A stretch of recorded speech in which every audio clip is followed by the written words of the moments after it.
All right, I'd like to call this meeting of the Health and Human Services Board to order on Thursday, May 13th, 2021 at 10:33 a.m. Director Thorson, would you provide us with a roll call of members? So Carrie Severson, Present.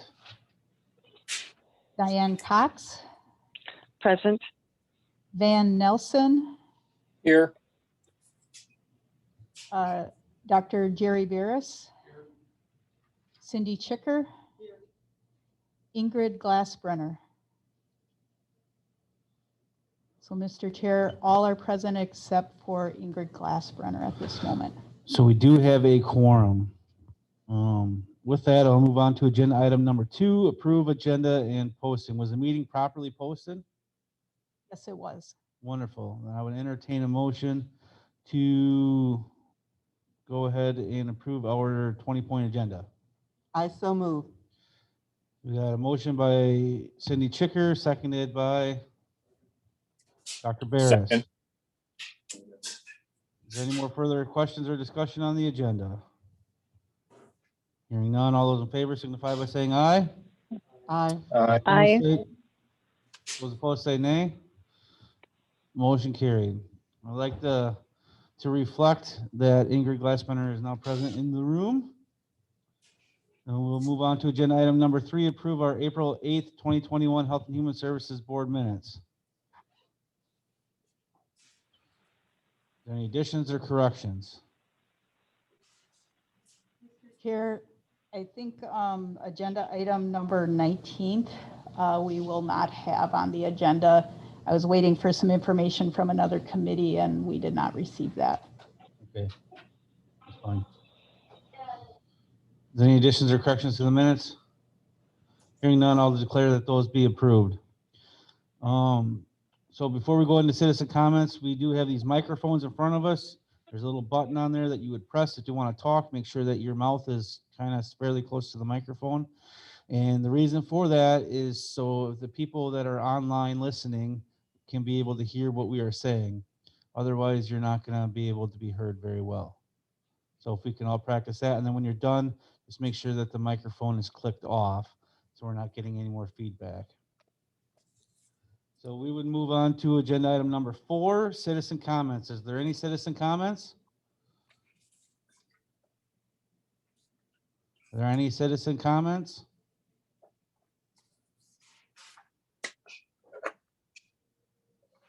Okay, we'll move on to agenda item number 5. We got the annual election of officers. So we have a chairperson, a vice chairperson, and a secretary, I believe, correct? And I don't know if the secretary needs to be a secretary since we already have one that we appoint for notes. I wonder if that could be a chair pro tempore. Mr. Chair, I believe that the position of the secretary, if the committee goes into closed session, it's those times where that's the person who's usually responsible for recording any motions that have been made. Okay. But certainly you can assign those duties. Yeah.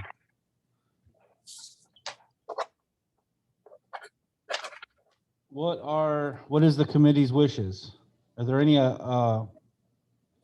people who are interested? So for a chair, it has to be a county board supervisor, and the vice chair could be a citizen member, and secretary could be a citizen member. And this per county board rules. I don't know the rule number, but I know that we have more supervisors than citizen members. Okay. So we could do this way. We could vote on each position separately. We can do all together as one. If people are fine with who is the chairperson, vice chair, and secretary. Mr. Chair, I've put up on the board, this is what's currently on the county website. However, I believe that when Mr. Wagner resigned his position, I don't know if we had elected a new secretary, and I believe Ingrid Glassbrenner, I think, is our co-chair. Is that correct? Sorry. Oh, Megan says that Dr. Barris is the current secretary.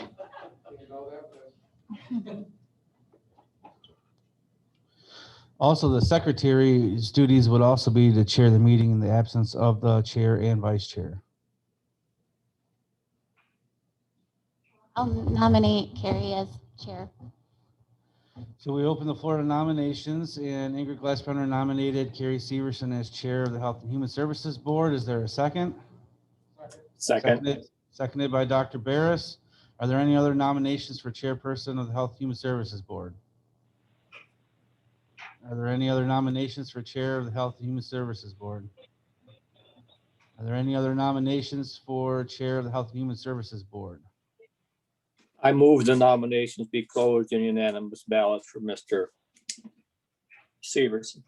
We have a motion by Supervisor Nelson to suspend nominations or to close nominations for chairman and to have Carrie Severson be selected as chairman of the Health and Human Services Board. I second that nomination. Seconded by Cindy Chicker. Is there any further discussion? Hearing none, all those in favor signify by saying aye. Aye. Aye. Those opposed say nay. Motion carried. Now we open up nominations for vice chairperson. Are there any nominations for vice chair? I would nominate Ingrid Glassbrenner. We got a nomination by Supervisor Nelson for Ingrid Glassbrenner. Will there be a second? I'll second that nomination. Seconded by Cindy Chicker. Are there any other nominations for vice chairperson? Are there any other nominations for vice chairperson? Are there any other nominations for vice chairperson? Motion would be appropriate to cast a unanimous ballot. I would so move. Supervisor Nelson moved to close nominations for vice chair and to cast a unanimous ballot for Ingrid Glassbrenner. Tongue twister. So all those in favor signify by saying aye. Aye. Those opposed Aye. say nay.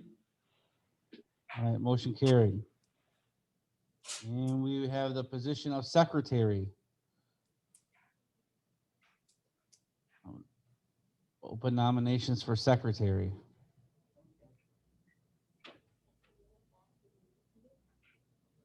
Carrie, did you say that could be a non-board member? Correct. I would nominate Cindy Chicker.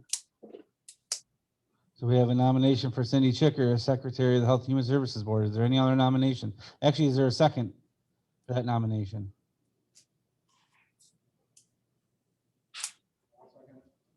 So we got a seconded by Dr. Barris. Is there any other nominations for secretary? Are there any other nominations for secretary? Are there any other nominations for secretary? I move the nominations be closed. Motion by Supervisor Nelson to close nominations and cast a unanimous ballot for Cindy Chicker for the position of secretary. Is there a second? I will second. All those in favor signify by saying aye. Aye. Aye. All those opposed say nay. Motion carried. We have our new officers. Now we should move on to agenda item number 6, committee appointments. Chair, the interview subcommittee that we have historically had for Health and Human Services, it occurred to me after the agenda was printed that I'm not sure if that's a necessary committee any longer. In February, the Health and Human Services Board amended the addendum for interviews, and interviews are now conducted. I think we replaced the interview subcommittee with the county administrator being able to sit in on interviews with management positions. So it's up to this board whether or not you want to continue that committee, but they have been taken off of the handbook as part of the interview process.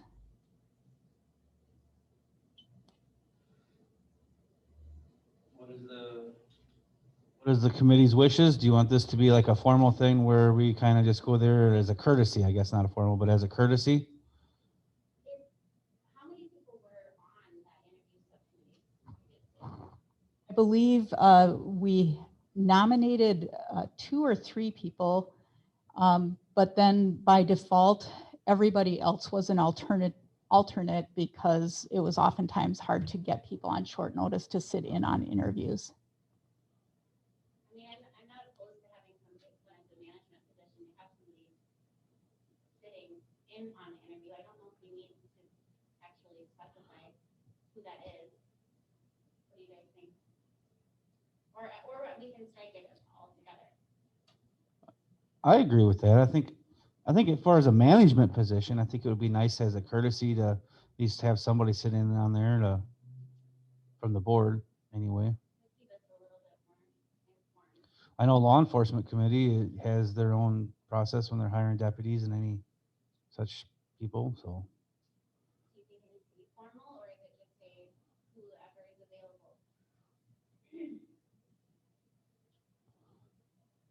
I wonder if, because it's not part of the handbook anymore, if maybe we'd want to bring that back just so that the committee or the Health and Human Services Board there'd be something documented to make sure that we do that.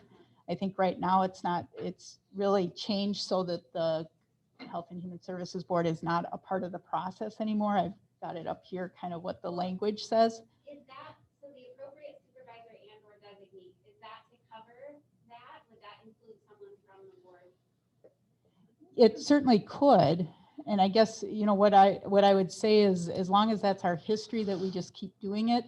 I think, I think ahead of time when like I'm not in my position or things have changed with the board, documenting it somewhere would be helpful to keep it a part of the process. You could interpret what it says right now that it would include this, that we would include a board member on those committee or those interviews, pardon me. Is this what we were striking though from the agenda? No, this is what has already passed. What the agenda item was the Administrator Transition Committee looked at all of the employee handbook and addenda for each of the departments and made some suggestions for changes. Unbeknownst to them, they were looking at an old addendum. And so I think they were originally going to refer their suggested changes back to the home committees to review. And because they were reviewing one of our old agendas, I think they were going to take that back up before they moved it on. Past, didn't the committee make the decision as far as hiring, firing, whatever? Would they just be advisory now in that regard if it was still a committee? I would say that the change that was made makes the Health and Human Services Board advisory. Statutorily, it becomes an advisory board now with a county administrator. But prior to that, yes, the committee voted on candidates for open positions.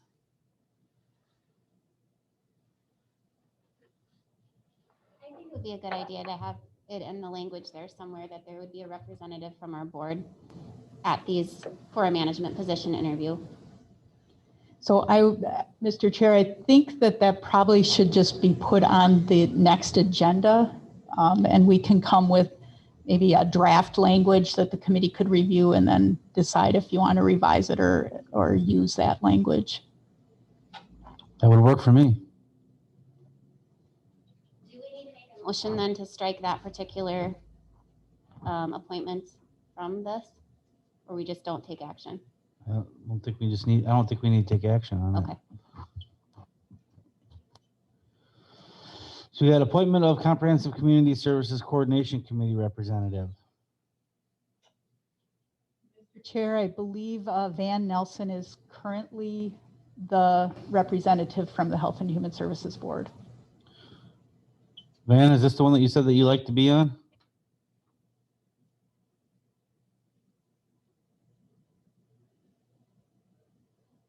You told me one day a weekend ago that you like being on one committee from this committee. No. Who's on the coordinated services team? Cindy is, and then Dr. Barris and I are on the Mississippi Valley. Is everyone happy with what they're doing? Okay, I would say a motion would be in order just to keep the same people on those committees and for another year.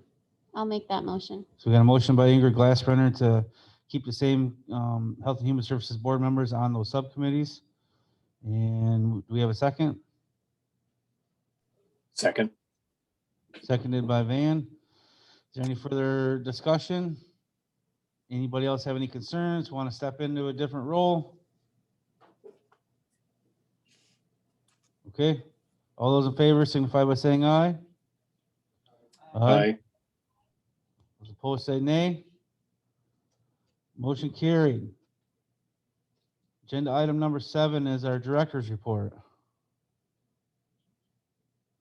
All right, thank you, Mr. Chair.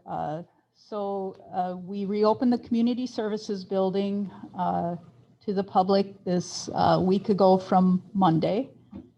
In-office services are now available again, but they can still be provided via video conferencing and other remote means if that's what individuals prefer. Anyone coming into the building are required to wear masks, and the waiting room spaces and all meeting rooms are set up for social distancing. We continue to allow remote work for our staff, but on a somewhat limited basis compared to when the building was closed.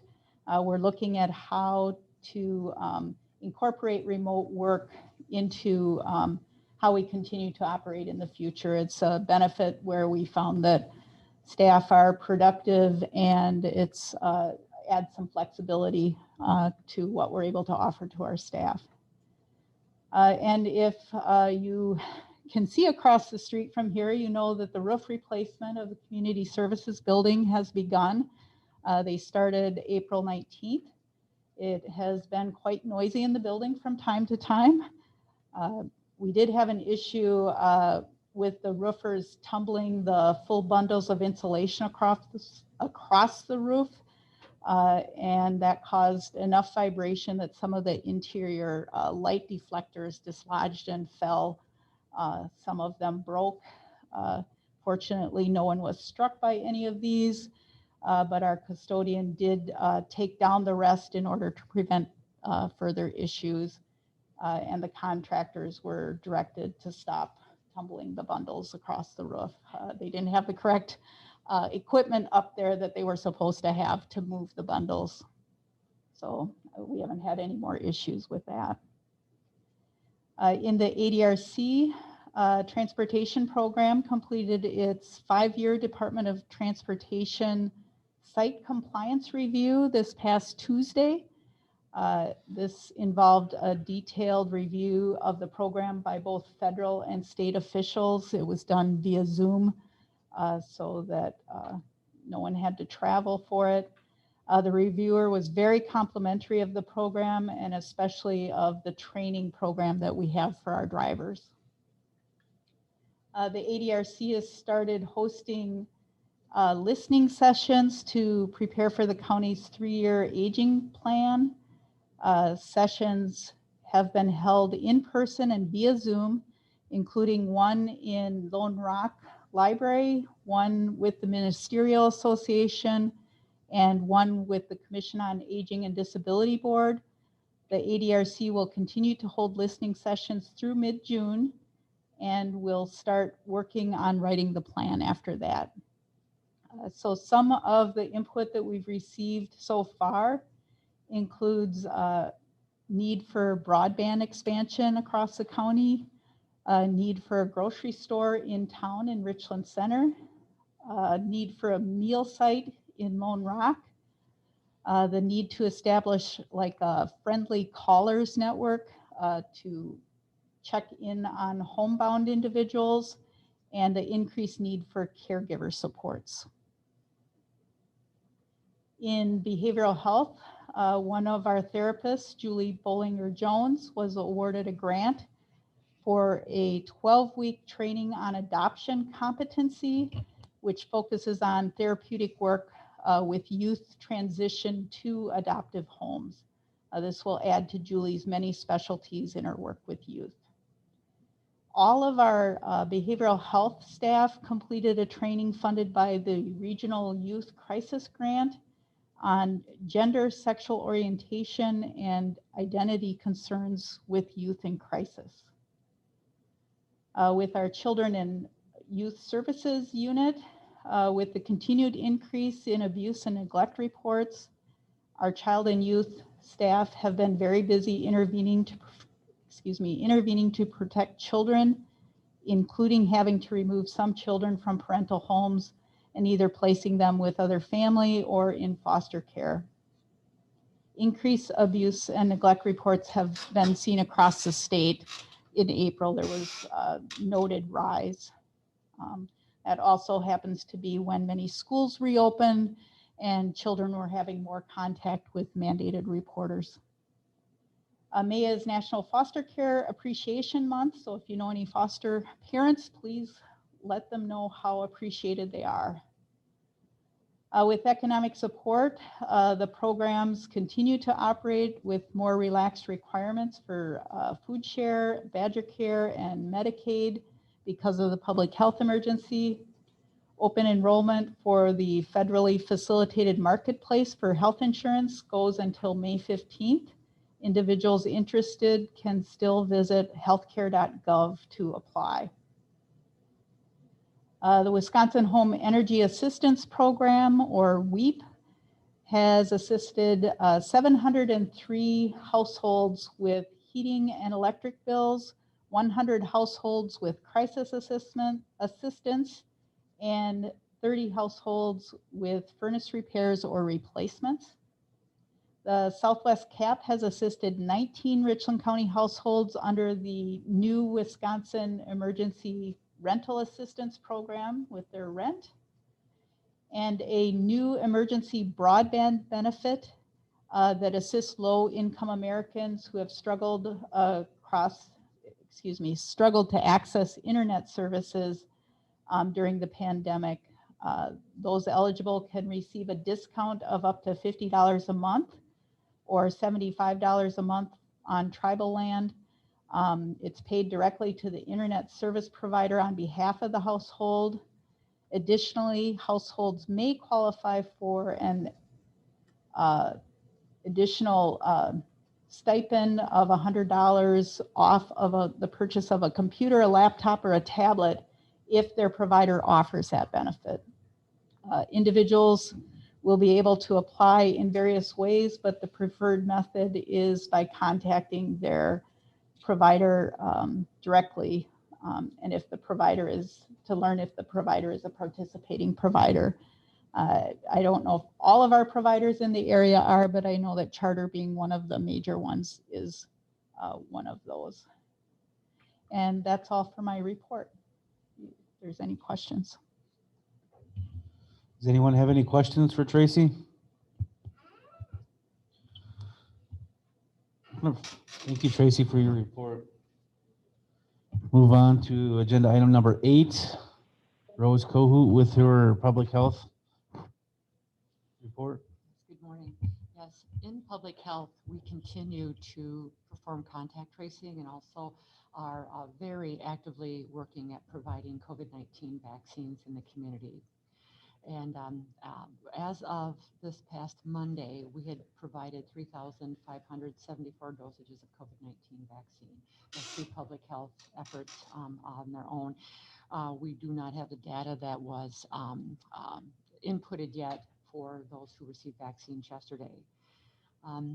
We continue to monitor things very carefully, watching very carefully the information we'll be receiving from the Department of Health Services, since both the FDA and ACIP and the CDC have agreed that the Pfizer product is safe and effective for those ages 12 to 15.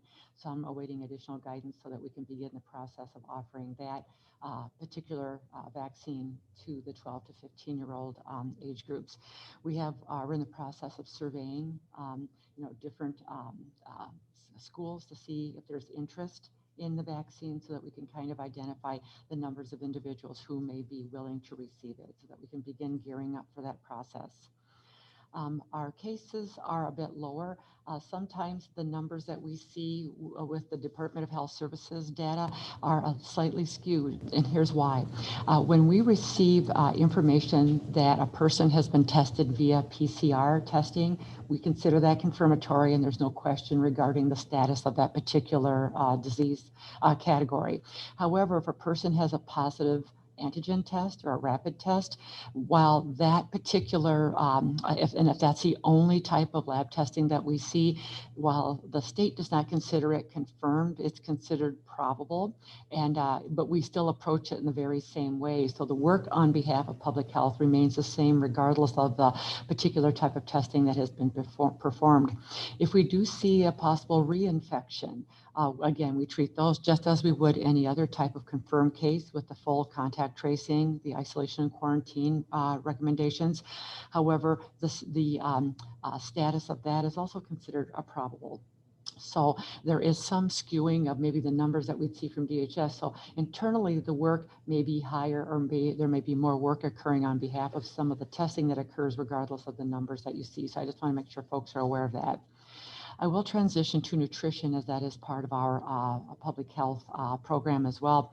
We have started offering limited numbers of hot home delivered meals, and that has just begun here in the last month.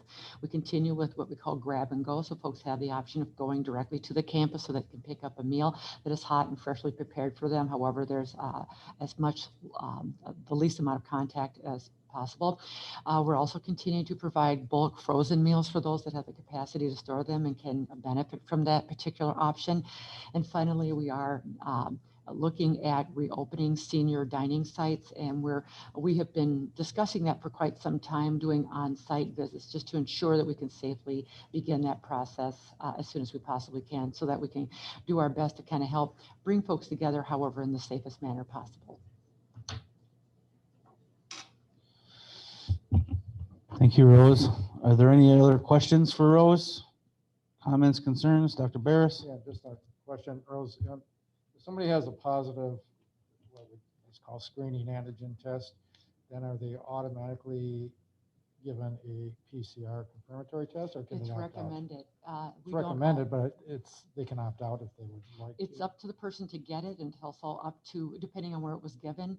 Some folks follow up immediately and have that offered. Other folks may have a choice depending on the site where it was provided. So if a person goes to a pharmacy, for example, perhaps they could get a rapid test there. And again, it's up to the site where it's being given and the individual themselves as to whether or not they get that confirmatory PCR. It's highly recommended. We do oftentimes see that come through, but we have seen some where we have not received a confirmatory test and we've been left with just the antigen test itself.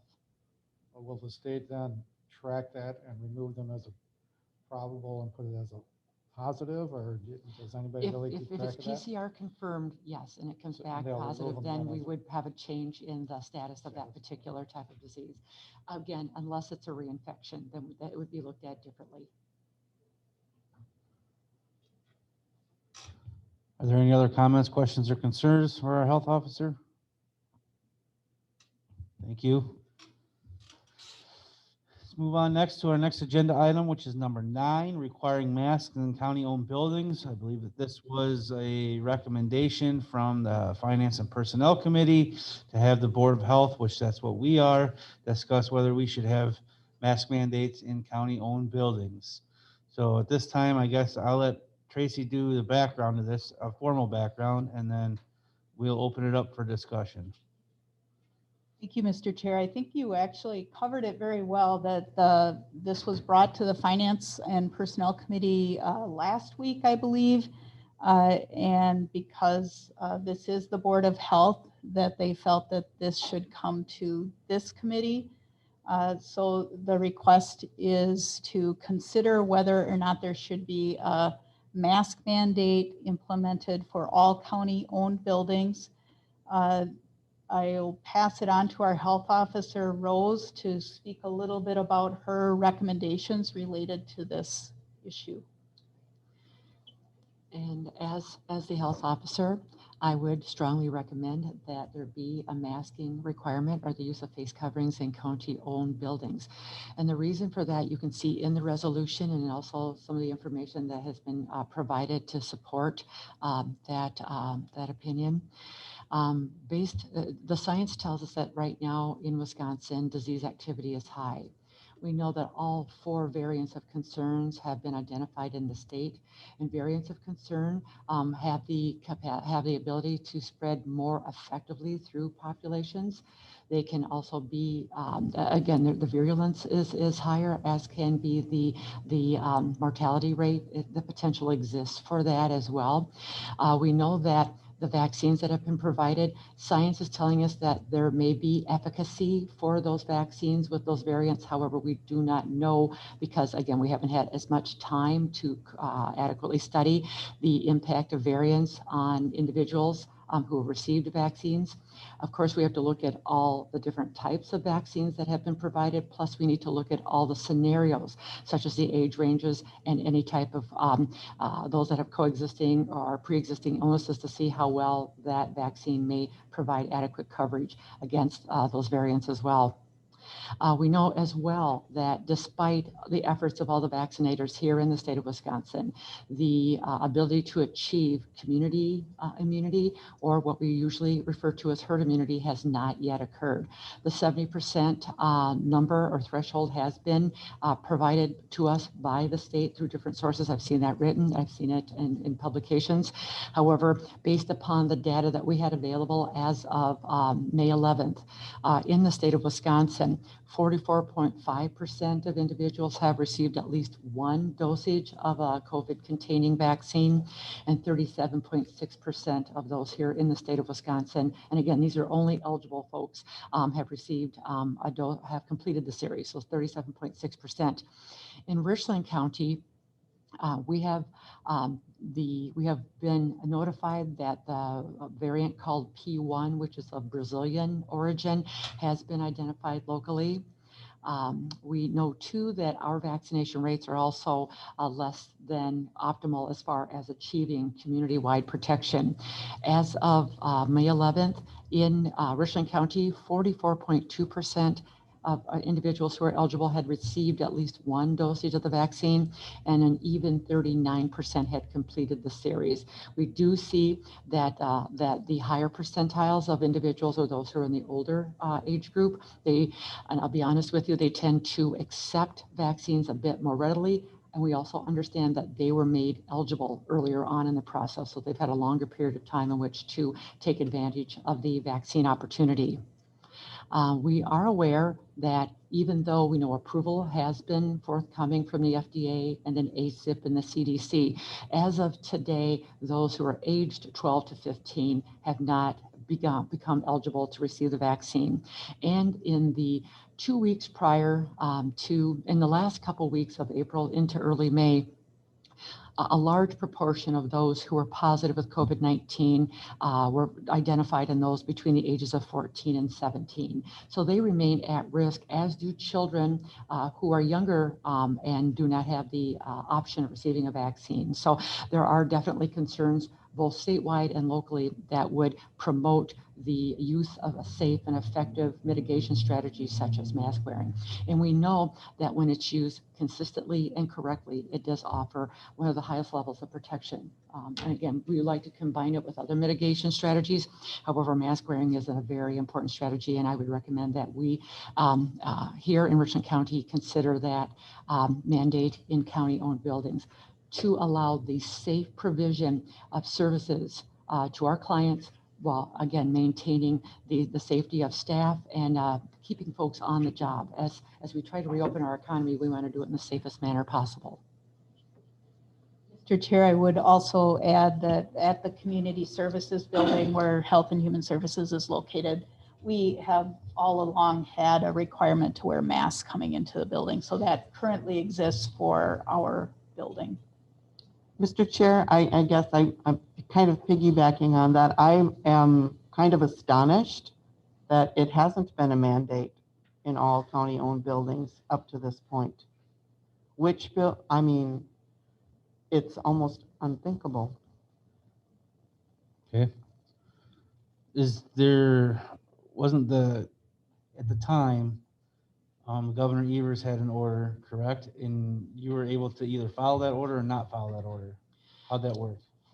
Actually, the state masking mandate was in place. However, the ability to police it, for lack of a better word, or the ability to have enforcement activities, a lot of that was shifted to more local entities. So it'd be either counties or municipalities to look at enforcing both orders and ordinances to assure that folks were abiding by that mandate. So there was a bit of free will associated with that, regardless of the fact that it was an order from the state. If we did have a mask mandate, who would enforce that here? It would have to be usually, I would assume, by department or by the individuals who are interacting with folks. I know that when we provide vaccines, the expectation is that even though we're in a community site, that folks do wear a mask when they come and are seeking vaccines. So the staff at our vaccine clinics will actually enforce that. We will actually interact with individuals. We'll provide them with a mask and let them know that that's an expectation. We have done that on numerous occasions. So yes, it does shift a bit to the staff, but again, it's ensuring their safety as well. We want to make sure that they're as safe as they possibly can be. Mr. Chair, there is a draft of a resolution that this board could choose to pass on to the county board. And in that resolution draft, it names, I'm just going to scroll down a little bit, that, sorry, I have to find the spot here. The county administrator would be responsible to inform department heads of the requirement and provide policy guidance on its implementation and administration. So I think ultimately the resolution would be making the county administrator responsible to enforce it, because it would be a county administration requirement. Rose, I fully endorse this recommendation here, but this is always a kind of dynamic situation right now, depending on vaccination rates, infection rates. So in the future, when CDC recommendations change, who then do you have to present another resolution, or who has the authority to change the requirements? I think as we follow the science and as we look at the numbers, that would, and again, the vast majority of the information comes from the CDC. It comes to the state of Wisconsin, to DHS, and then information comes locally to local health departments and the like with recommendations. And then we, on a local basis, again, we are a home rule state. And again, the vast majority of things that occur locally by local authority. We would have to look at that as well. And I'm assuming that there would be a recommendation made as well to this board, depending on where we're at with the numbers and with the data that we see.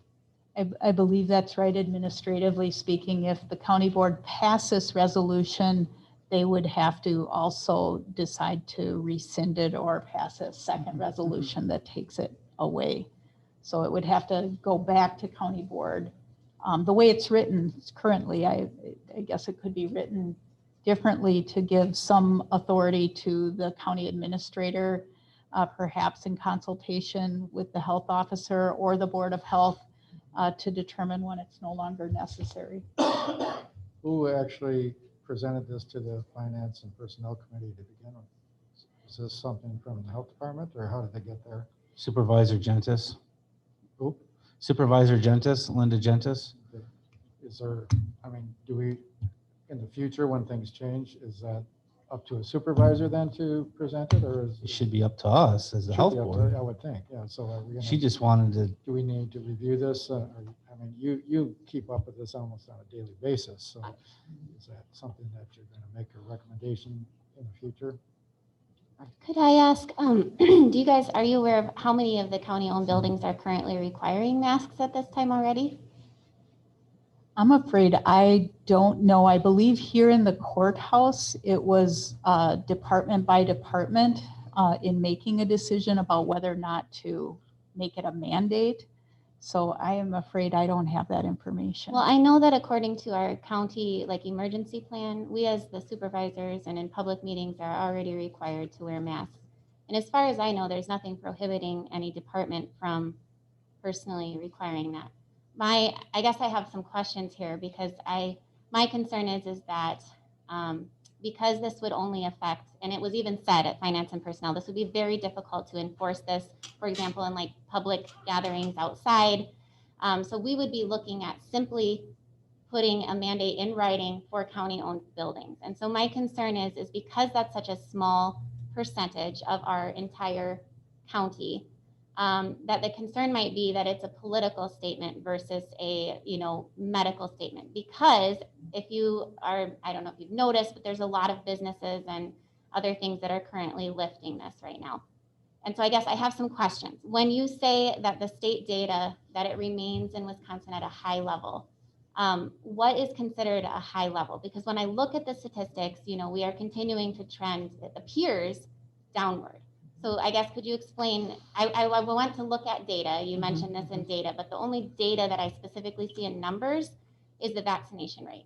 So I guess I do want to know what is considered high level, what's considered high level for Richland County? And again, I know this, yeah, that would be helpful. We do have some data from the Department of Health Services. This is also in your iPad folders.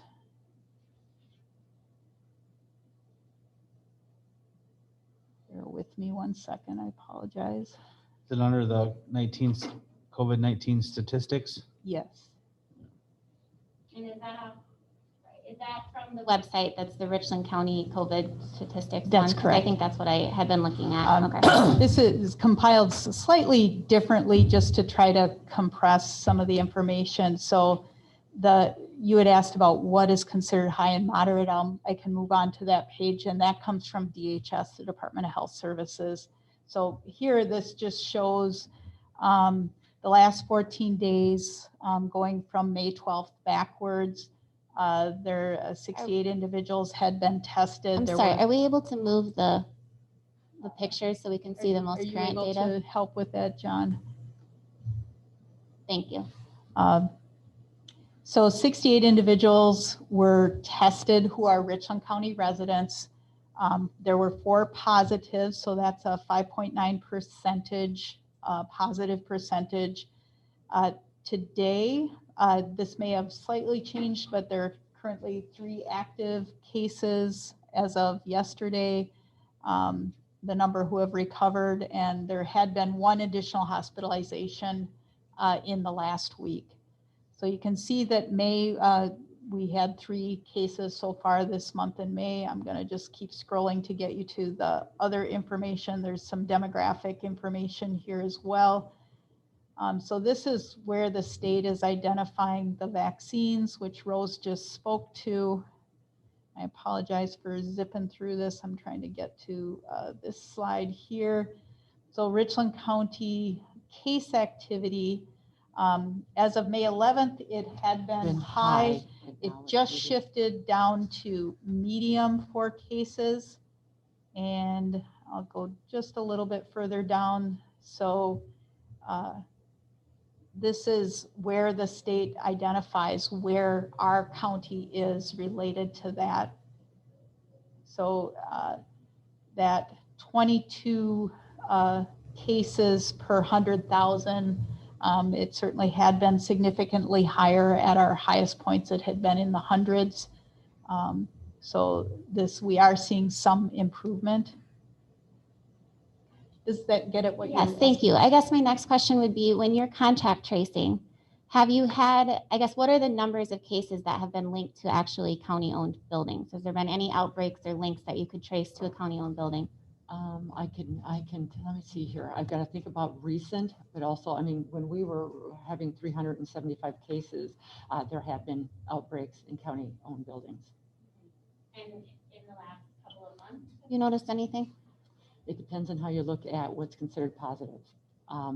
Yeah, so we've definitely seen positive tests in county-owned buildings. Okay. And then I guess the reason why I'm bringing this up again is because I think as we see the vaccination rates starting to maybe level out or drop, and that's as we've been opening it up to more and more eligibility. I mean, we are at the point where everyone over the age of 18 or 18 and over are eligible. To me, what that appears to be is that people have had the choice and have been informed. And so most people who are choosing to get the vaccination have done so or are in the process of doing so. And so when you look at that and then you look at what are we aiming for herd immunity, my concern is that putting this contingent on getting herd immunity by vaccine is going to be a difficult thing to achieve. I think that there are a lot of people who are considering the risks, they've been informed, and are deciding, you know, whether we agree or not agree, that the way to go is to do natural immunity because they consider themselves perhaps at a lower risk. And so I don't know, you know, I don't have all the answers for how to approach that, but I think aiming for a specific vaccination rate when we've had it open for quite a while is going to be difficult to achieve. And then when we look at the fact that county-owned buildings are such a small percentage of the area where people are going, and when we talk about, I think you mentioned specifically the 14 to 17-year-olds, when we look at them being in the at-risk category right now, the likelihood that they're going to be in a county-owned building is fairly low. We're also moving into summer where they're out of school, and so their risk of any disease transmission drops significantly. My concern is that what we're doing here, if we make a mandate, when we already have the ability to inform people, to educate them, to provide them with vaccinations, to provide them with masks, to give them the most up-to-date recommendations, if we make this a mandate, I think that this could potentially be considered a political statement, not a medical or scientific statement, and that it could cause resentment and potentially, you know, limit access for certain people if they hear, okay, well, now there's this mandate for all of these buildings. So those are some of my concerns. I don't think that this is necessarily going to change people's minds at this point, because I think we need, if we want to focus on something, my personal opinion would be that we continue to focus on what is on education, what are the current guidelines, the vaccines. I mean, I look at what the hospital has been doing. They've been doing a great job at putting out press releases. They've actually been contacting people about getting the vaccine, et cetera, you know, their recommendations. I think that those are all worthy things. I don't want to put forward something that has the potential to cause hostility between people or resentment. Or the other thing is that if we are responding to this when we are starting to, as a country, move forward in this, when we respond by adding on a new mandate, then if we come back into a point where there is an emergent situation again, I am afraid that we will be influencing people's view of our recommendations. If now, when there is some hope in the future, when we have vaccines, we respond by adding on another mandate. Mm-hmm. Do you guys have any questions for me, or does that make sense? I guess those are some of my thoughts on it. My question, or not question, but comment is that I'm not sure this was made to protect community people as to the county employees who do not have the choice. If a person comes into them without a mask and they have to serve them, they don't have that choice. So I think you're making this policy so that if somebody in the community chooses to get infected, you know, that's their choice. I have no problem with that. They make their own decision. But they don't have the right to come in to a county building and expose somebody else without wearing a mask. So that's where I see this policy being effective. I can understand that. I guess my response to that would be is that all of the employees, have had, you know, the option to get the vaccine. that they are already required to wear masks, and that you are currently requiring people to wear masks. Now, is this more, I guess the response to that could be, is it more enforceable if you have a mandate versus what you are doing already? I feel like we run into some difficulties Well, there. CDC recommendations still say inside a closed facility, Correct, but can recommend you to have masks. So even having a vaccine doesn't give you 100% protection, especially against variants. So I don't think it's safe to say that you have a vaccine, you're not going to be exposed to and have the chance of being infected by somebody who has chosen not to wear a mask. So until that is proven, I think it is reasonable to protect county employees by having a mandate that people inside county buildings be masked. As that changes, then change the mandate. Mr. Chair, Go ahead, Supervisor Nelson. is this mandate then for the employees in the buildings? I think it would be for employees and customers and our constituents. I believe As- employees are already required, are they not? But As- they're not wearing them as right now. Correct, they're not, and they never did when there was a mandate before. Certain departments refused to have their employees wear them. Yes, That's where I get is how we're gonna make them do it. Mr. That's- Chair, just to, Enforcement gets to be a real problem here. That's what I'm leaning towards. And that's where I come back to, then this becomes a political statement, not a scientific or a health statement. And I don't think that's the statement that, I don't agree with that. I think if we're saying that the vaccine is as effective as it is, that everyone has informed consent at this point, I think. I believe you're absolutely right, Ingrid. I'm not arguing the recommendations, I'm arguing how we are able to enforce or persuade people. There comes a point when. Well, I think is our job enforcement or policy? Closer to your mics, please. So Dan would like you to This speak. is Diane Cox. I don't know, I can't hear anybody else speaking, so I don't know if you want to recognize me. Yeah, go ahead, Diane. Mr. This is Chair? Terry. Yep. Sure. So my comment, I guess, is that we're a public health agency. You know, Health and Human Services is a public health agency. So we should follow the CDC guidelines. If the CDC guidelines say we should wear masks, then I believe that's what we need to do. It only becomes political if you make it political. You know, I don't believe it's a political statement. I think it's a health statement. So that's my comment. We're a public health agency. I think we should have mask mandate. Thank you. Again, though, there's nothing stopping any of the county-owned buildings from having that already, and we currently are. The Health and Human Services is requiring that. I don't see a need for there to be a mandate for that when it becomes difficult to enforce. But I think Here, we're also talking about those other agencies, departments, et cetera, of which there are several here in the courthouse. And if each department can choose their own policy, that becomes problematic as people move back and forth. It also becomes problematic, I would guess, in county shop and the highway department buildings and public utilities, I would guess. which is- Can't hear you. It also becomes problematic, I would guess, in the more outlying departments and buildings such as the county shop, et cetera.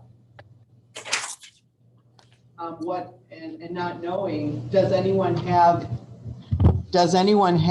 a, an inventory of what's required in what department?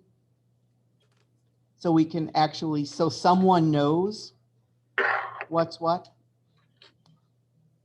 I guess that also would be I have an no issue. idea what other departments. I know that there's a few departments such as highway, and there's another department that's down below us here that they don't wear their masks. And they never have. When there was a mandate by Governor Evers and we enacted that, they still didn't do that. But I think we should look at more of a recommendation instead of a mandate and then the mandate would come as cases increase and go. I know we got to be educational wise.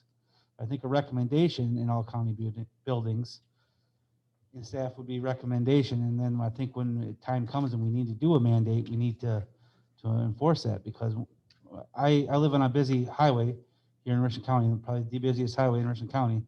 And when this all started back in April and March of last year, I can tell you that the traffic that goes past the house dwindled to about a Sunday morning traffic. And that was during the daytime. That never happens. And then at nighttime, it was just like it was Christmas night out there. There was no cars, nobody at Quick Trip, nobody out there at all. And they listened to that. And then I think after a while, even though the mandate was still enforced and they realized that cases weren't increasing until September, then people were like, oh, hey, this is not going on. I'm still going to do this. I'm still going to do this. I'm going to go out. And they didn't really follow that. And I don't want to get to that point where like all of a sudden we recommend that and then, or put a mandate on it, and then they don't want to follow it 4 months down the road when the cases really haven't increased. So I think a recommendation until the cases get higher, I think is the way to go. That's just my opinion, but this health board needs to make If we that can't decision. enforce it, or, I mean, it's fine, a recommendation, mandate, however you want to call it, if it's not being enforced, doesn't make a difference on the wording to me. I just think that as a HHS board and the health or agency, that we need to have a stand on this, and we can't just leave it up to, just say nothing and say it's up to each department. I think we have to say that we highly recommend that they are wearing their masks. If it's not being enforced, whether you mandate it or not, it doesn't make any difference really. But I think we should make some type of recommendation that masks are worn inside the county buildings. Mr. Chair, having enforced masks at the Health and Human Services building, enforcement is not an issue if the department head enforces it. We have not had any issues. We've had to remind people, we've had to do some things, but as an employer, it has not been an issue to enforce that, both with employees. Certainly, we have had our building closed for a significant period of time, but in crisis situations, we still bring people into the building. At times when we were open and enforcing a mask mandate for the building, individuals coming in complied with that. We had masks available to provide them if they didn't come in with a mask. The enforcement part from our experience with Health and Human Services has not been an issue. We have quite a bit of traffic coming through our building. Well, I would be agreeable to a recommendation. I think that it is great for the health department to lead by example, to put out that. I mean, my concerns with the mandate were as stated, and agreed with Carrie that it's kind of like making and I hear you with your department, but we know across the county that that's not always the case. And so it's kind of like making a rule that's not actually able to have consequences, which means that people then do not have much value in that particular rule. So I guess a recommendation and education from my perspective would be the way to go. And then I guess it just comes to my head now when I forgot when I was talking earlier about the traffic going past the house and stuff, and then people realizing that, hey, the cases aren't really here until September. Well, if we look at our cases, it shows on our statistics that you put on our iPads here that are available to the public if they want to look. It shows that September, October, and November being the highest that we had in cases. What we did back in March and April, we should have been doing in October and November, but it didn't happen.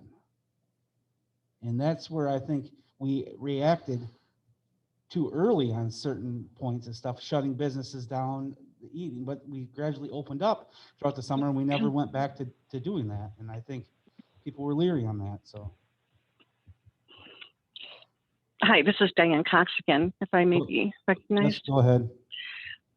Just, I guess, one thought about what I think that was Carrie that was talking. I can't tell for sure. I can't recognize his voice, but the idea of having to do that so soon was to prevent the spike.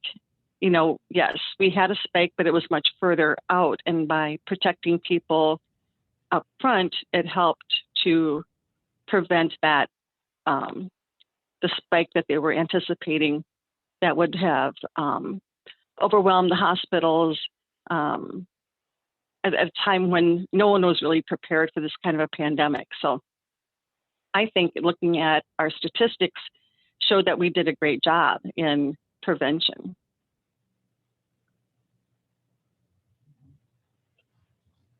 Any other comments? I'd probably like to move forward here with an action, either a motion on some sort. I would like to comment. Sure. Yes, as the health officer, I do what is based upon science. I make recommendations. That is my job. I will take it seriously. I am in the role as the health officer. I've been an RN for almost 36 years. I've been involved in health. I've been doing what is right by my own health, the health of my family, but the health of the folks that I serve. If we look at giving folks choices, and folks have had choices ever since the pandemic began, and again, left to their own devices, folks won't consider masking. I'll be honest. In fact, the CDC, even yesterday, the director of the CDC, even yesterday, and this was published this morning, has even recommended masking for fully vaccinated folks who are indoors or even outdoors with large groups. These are folks that are fully vaccinated. Again, and the variants are the concern. So I think it's an important topic to consider. I think that the recommendation is not made lightly. And in order for us to promote health throughout the entire county, I think it's important that we do take a firm stand and we look at what is right and what has been effective in keeping folks safe. I know a lot of things that have gone on in the county that I cannot speak about, but that experience tells me that I think we need to be very serious and very deliberate in our efforts to keep folks safe, especially as the community reopens. There's more risk now that things are opening back up. So I think it's very important that we look at this very seriously and take it, and I don't consider it political in the least. I feel that it is based upon science, it's based upon health, and I think that it's an important fact or distinction to make. I don't have any political affiliations regarding the recommendations that I make. I'd just like to clarify, Mr. Chair, that I don't mean that our intentions are political. I mean that the practicality of a mandate becomes political in the sense that if it is not fully enforceable, if people are not going to follow it, then it is simply a statement, if that makes sense. It's not that I disagree with our intentions and our desire to see healthy practices happen. It's what happens when you do that. Mr. Chair, there's a draft resolution, so in order to move this along, I guess it would be up to the Health and Human Services Board whether or not to utilize the proposed resolution or amend it in some way. This would go on to County Board for passage if you're talking about sending a resolution, whether it's a recommendation or a requirement. What is the committee's wishes? In your experience, Carrie, what does a recommendation look like from a board if you do move in that direction? Because I really don't know what that would look like. I'm not sure I'll answer that. I think the CDC is making recommendations and we're turning into mandates, it looks like. So I don't know how to take what recommendation means mandate anymore. Would this language be changed instead of resolution, then it would be a recommendation? A resolution can mean that we're recommending. This is more of a saying that that's what we're doing, and we can put up signs that say recommendation or that we're mandating, and I don't know how we're going to enforce that with mandating. I guess that's Clint's responsibility and how to enforce it. I believe that the motion from the Finance and Personnel Committee was to ask the Health and Human Services Board to take up whether or not they would propose a resolution. So that's where we are right now. This board could choose not to do that and do some sort of advisory or recommendation, or could put forward to the county board a resolution. So I think it's this Health and Human Services Board decision how to proceed. Chair, and this is just to clarify in my mind, if we did move ahead with approving this resolution, the resolution would go forth to the county board Yep. for action there, and there it can either be enacted or die. Correct. Has there been any discussion at the county board meeting about this at all since the beginning of this? So this would Never. be the first that they would Yep. be involved in it. I think we fall under Governor Evers's mask order that he did. Mhm.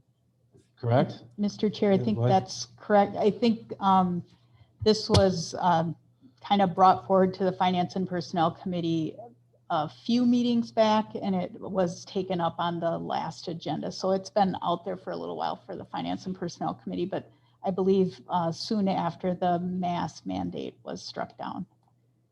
I do feel then, personally and as a representative of the citizens in this county, with a healthcare background especially, though not clinical, that I believe this group needs to take that firm stand and make it a resolution to be brought forward to the county board.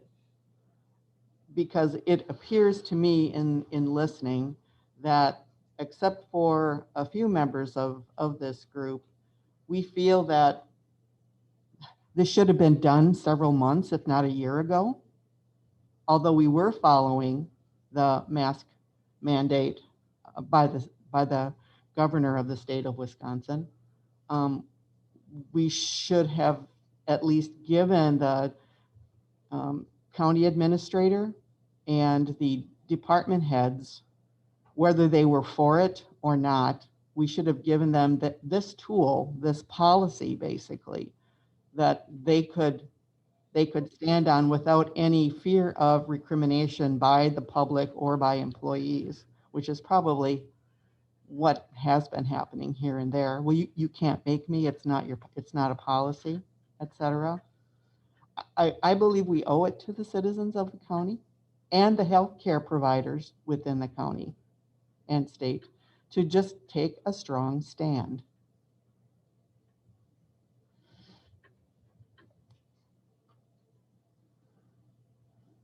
Any further questions, comments, motions on how to proceed? Mr. Chair, Go ahead, Mr. Nelson. if you do move this through to the county board, they're going to scrutinize it very closely, and they may amend it, they may throw it out, they may do anything they want. But when the time I talked to the county chair, they were leaning toward doing what the state recommended. That's why nothing happened several months ago. That's as far as I understand. That was my understanding of it also, is because of Governor Evers's order. And Rose was able to work underneath that order, or because we have administrative home rule. We don't have home rule like cities have. We have administrative home rule.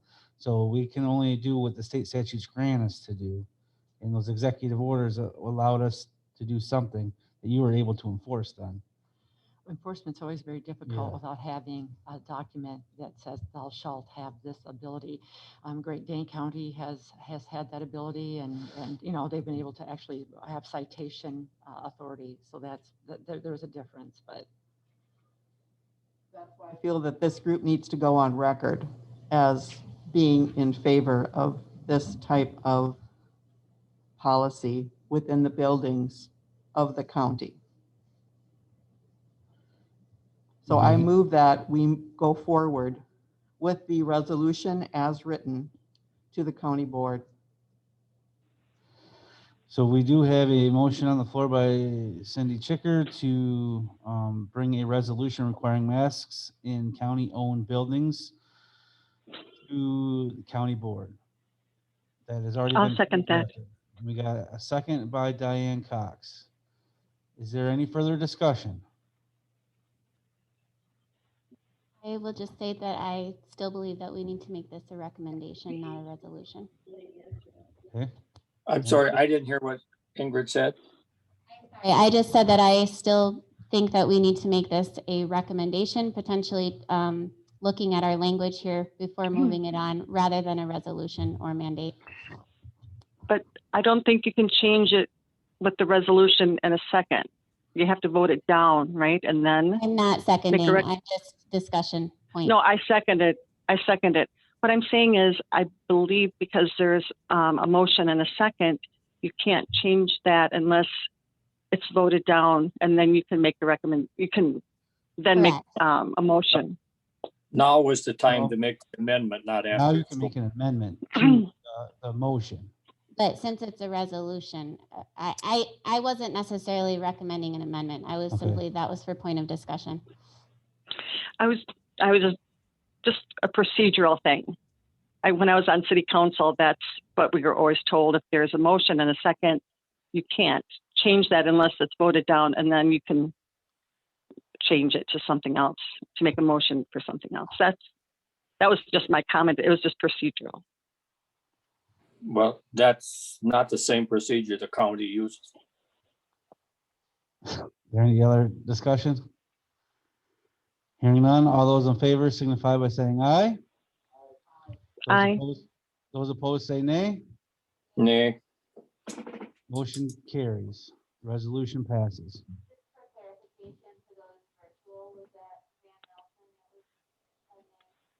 who's speaking now? Can I request a roll call vote We've already Yes. taken action on that. for point of numbers? How does that work if we have a tie? Then it would, She can ask for a roll call. we already voted on that though. I know, but you don't have a split for what it was. Okay. I kind of figured it in my head, but yeah, we can go back. I guess the chair could be undecided and we'll do a roll call vote.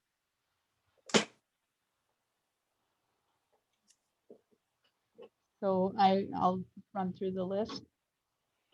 Sure, but not in the same order as the last time. I don't have it written down, so it won't be the same order. Cindy Chicker, Aye. Ingrid Glassbrenner, Dr. Jerry Barris, Van Nelson, No, Diane Cox, Yes. Carrie Severson, No, that's 4, 3 against. Or 4? It's My 3 and mistake. 3. I only got 6 votes. Did I miss somebody? A supervisor Oh, on the board. Thank you. Sorry about that. So it's tied. yep. So it doesn't die. We can still send this on to the county board, correct? No, a Right. tie vote, doesn't the motion fail? Okay. I believe. Okay. Oh. How do we have an even number? We have one Looking for an vacancy. appointment for a There's a county board vacancy. supervisor. There's probably some language where whoever's in a non-board member or something. I don't know what it would be now, but there's always somebody to break the tie. It should always be somebody to break the tie, okay? Mr. Chair, I think generally that's true because we do have an odd number of board members, but because of the vacancy, I'm still in favor of this going on to county board. Or to make county board for action on. If somehow we can send it to them. Or finance and personnel that we discussed and come with a tie vote, maybe they can break the tie and send it on the county board then.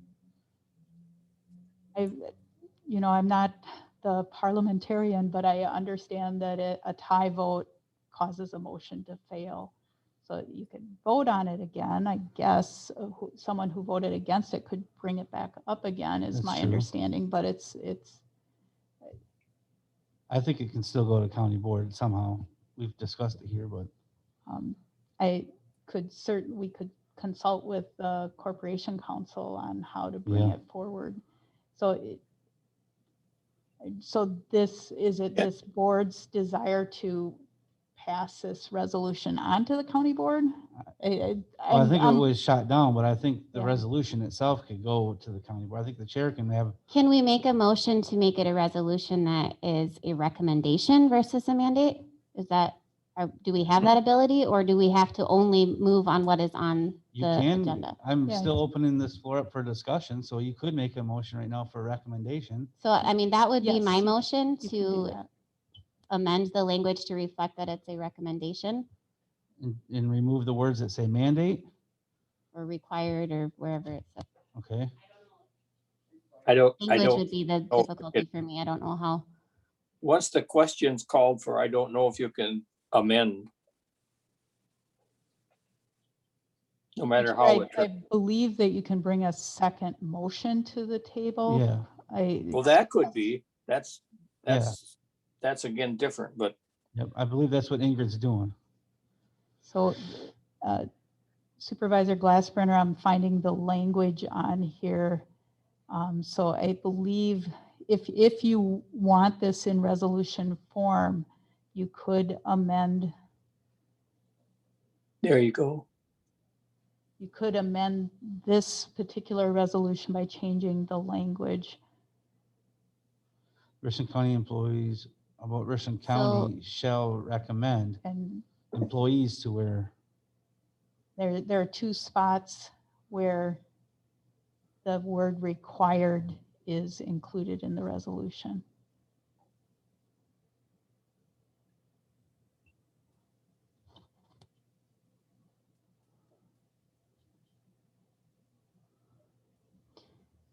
That would, of course, require a second. Otherwise, this as well dies, and then I don't think either thing goes forward according to parliamentary. I think procedure. that's right. I believe that's right. I would second the motion. So we got a motion by Ingrid Glassbrenner to remove the word required and replace it with recommend. So, Mr. Chair, Language strongly recommend, that would also be appropriate. if I were to reread this, try to get your meaning, it would say, now therefore be resolved, the Richland County Board of Supervisors, that all individuals entering county-owned buildings shall be strongly recommended to wear a mask or face covering. The second one would be it further resolve that county employees shall be strongly recommended to wear a mask or face coverings. Is that how you would like that to read? You're making this a recommendation, yes.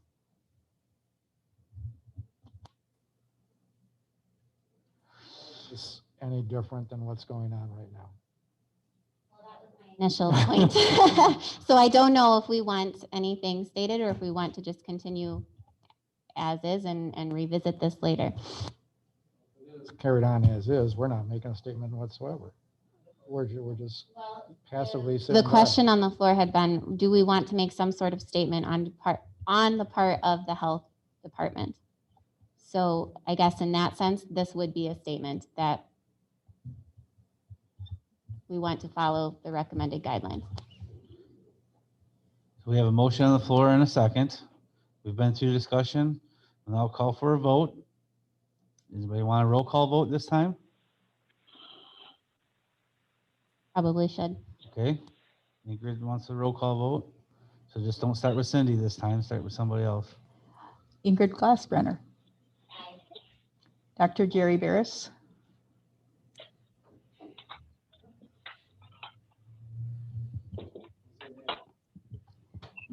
Dan Nelson. Yes. Diane Cox. Yes. Carrie Severson. Aye.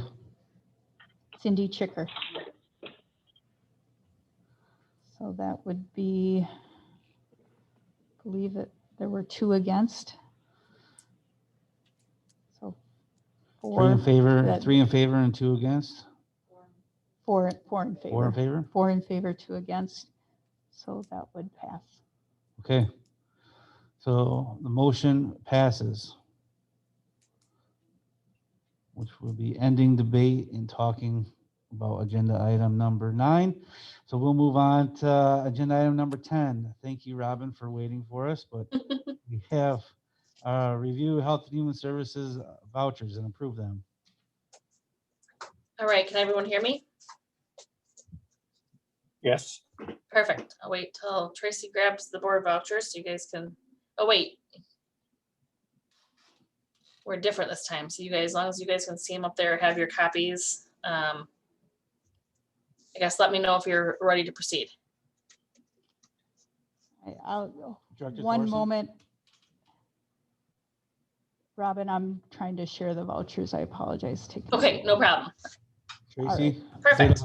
Did Diane get a copy or email, or I see she's on the phone. Did she receive something? Yeah, I probably did not include her.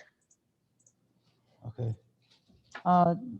they are uploaded on the iPad folders. They're all there. I know She that has one?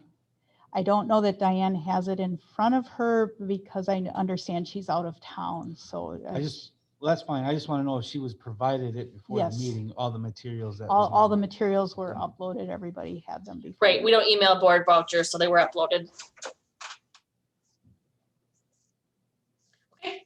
The first page you can see we have $45,509.81 for vouchers, including some transportation expense vouchers for the first line, the regular vouchers, and the prepaid. Moving to page 1, 2, and 3, those are the mileage reimbursement expenses for the transportation program that are typically on here every month. Going to page 4. That whole page all the way into next page, which you don't need to flip, Tracy, to the next page, for a total of $3,272.89. This is our credit card bill. I'll highlight a few notable things on here, starting with the second one down, line 39, 107.32. This was a compression vest for a child in the CLTS program for therapy and whatnot. Line 49, a couple down, for $119. This is for our renewal of our Amazon Prime membership. We get quite a few things through Amazon, as every other business does, so that's just a paying for the membership.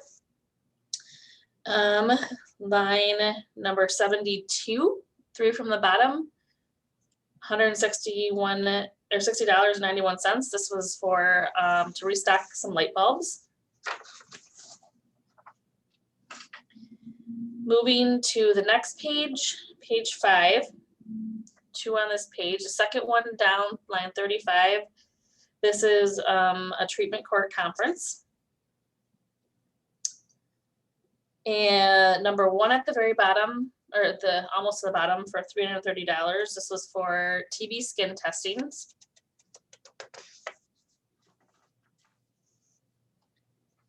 On page 6, moving to the next page. I'm going to highlight number 6. It's 3 down, for $750 to Fruit Broadcasting. This was for radio advertisement of Drug Take Back Day that came out of our prevention funds.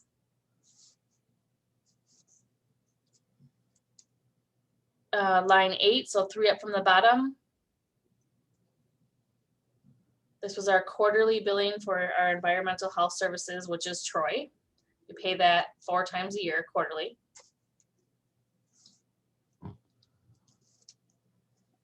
The one right below that, to Halsden Publishing. This is for an alcohol and drug treatment program book to comply with our state opioid response grant.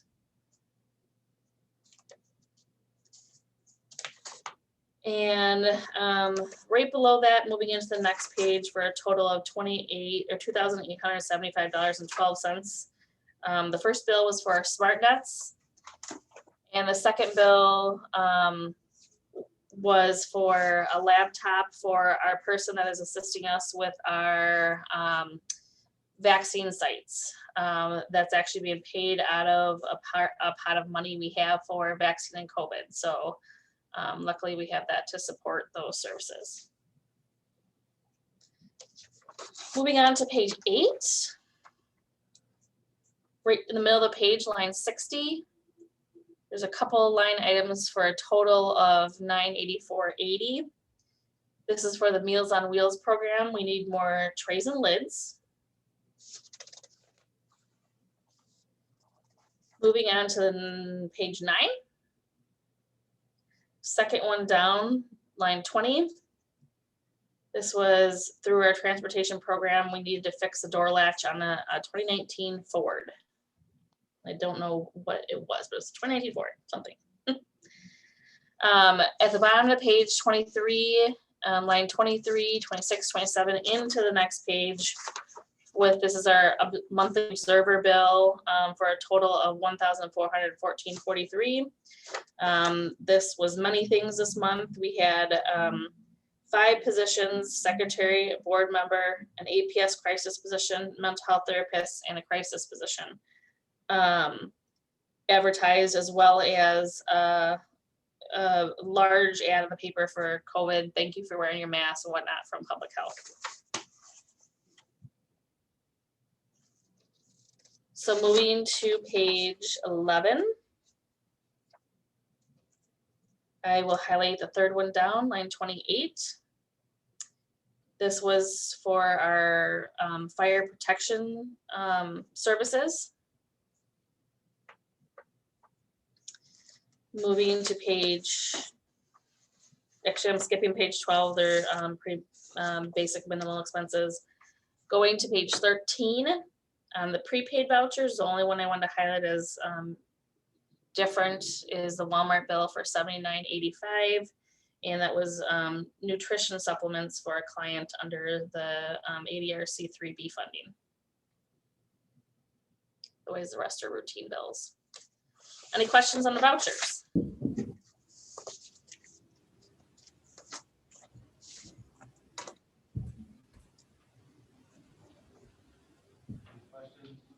Questions on our vouchers that we just heard? The Casanova meal site, that was 861. Correct. How many other meal sites do we have? Rose, you want to speak on that? I don't think she's in the The room. meal sites? Yeah, Rose left. Rose left. We have, I'm here. oh, perfect. School is not no longer. Yeah, right now we are having a billing for 2 different senior dining sites.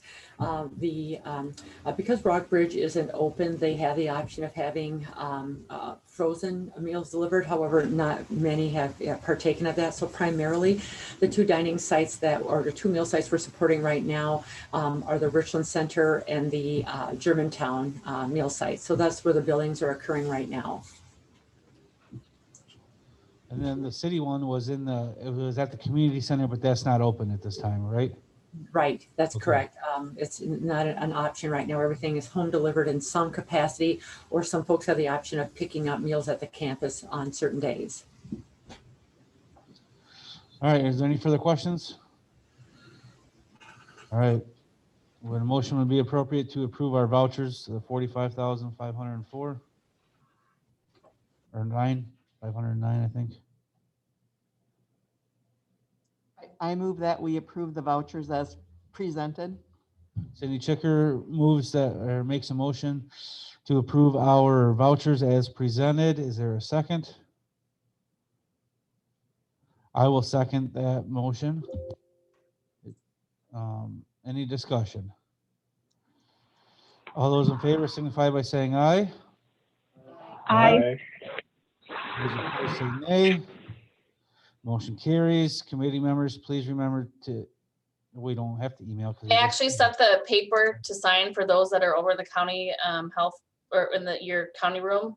Megan has it. She'll pass it around for you guys to sign, and then I'll email the others that were, it looks like Van and Diane were the only other 2 that weren't with you today, correct? Am I missing anyone? Yeah, Van and Diane, and then we have. Yeah, not okay. received the- I'll email both of them and request approval via email. Okay.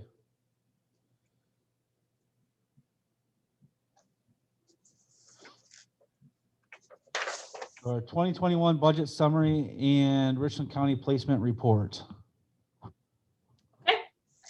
Moving on. This is through April. So the first table is how we're utilized for the month through the month of April. So at this point, we should be 33%, should be the utilization rate. Just going to highlight the ones that are much lower at this point. Starting with the second one down, building operations. We have, that's typical. We will spend the whole budget likely throughout the year. We just have some large expenses that hit midsummer. So that's why that one isn't fully utilized. Moving all the way down to CPS contractual services at 18%. That's based on the number of kids in the kinship program. So it's variable. So it's just down at this point. And then under behavioral health, mental health outpatient and crisis, as well as APS, there's that split APS crisis position that we had budgeted for and we still haven't hired yet. So it's not surprising that the utilization is down for those. I will highlight the AO to outpatient is down. That's going to stay down for the year. We had a transition staff and one of the new staff didn't take the family health plan. So that will cause utilization to be much less for the rest of the year. And then our birth to 3 program is based on the number of kids and expenses, and we're down at this point. So as well as there was a, Miranda, what was the position we were gonna hire for, the certified, what was it, the position? I meant to ask you before the meeting, we haven't hired for one of the part-time positions that we had. The educator, yep. So we haven't hired that position there, so it's not surprising that's down as well. So moving to the middle table. Unless there's questions, I guess I should stop and ask, is there any questions?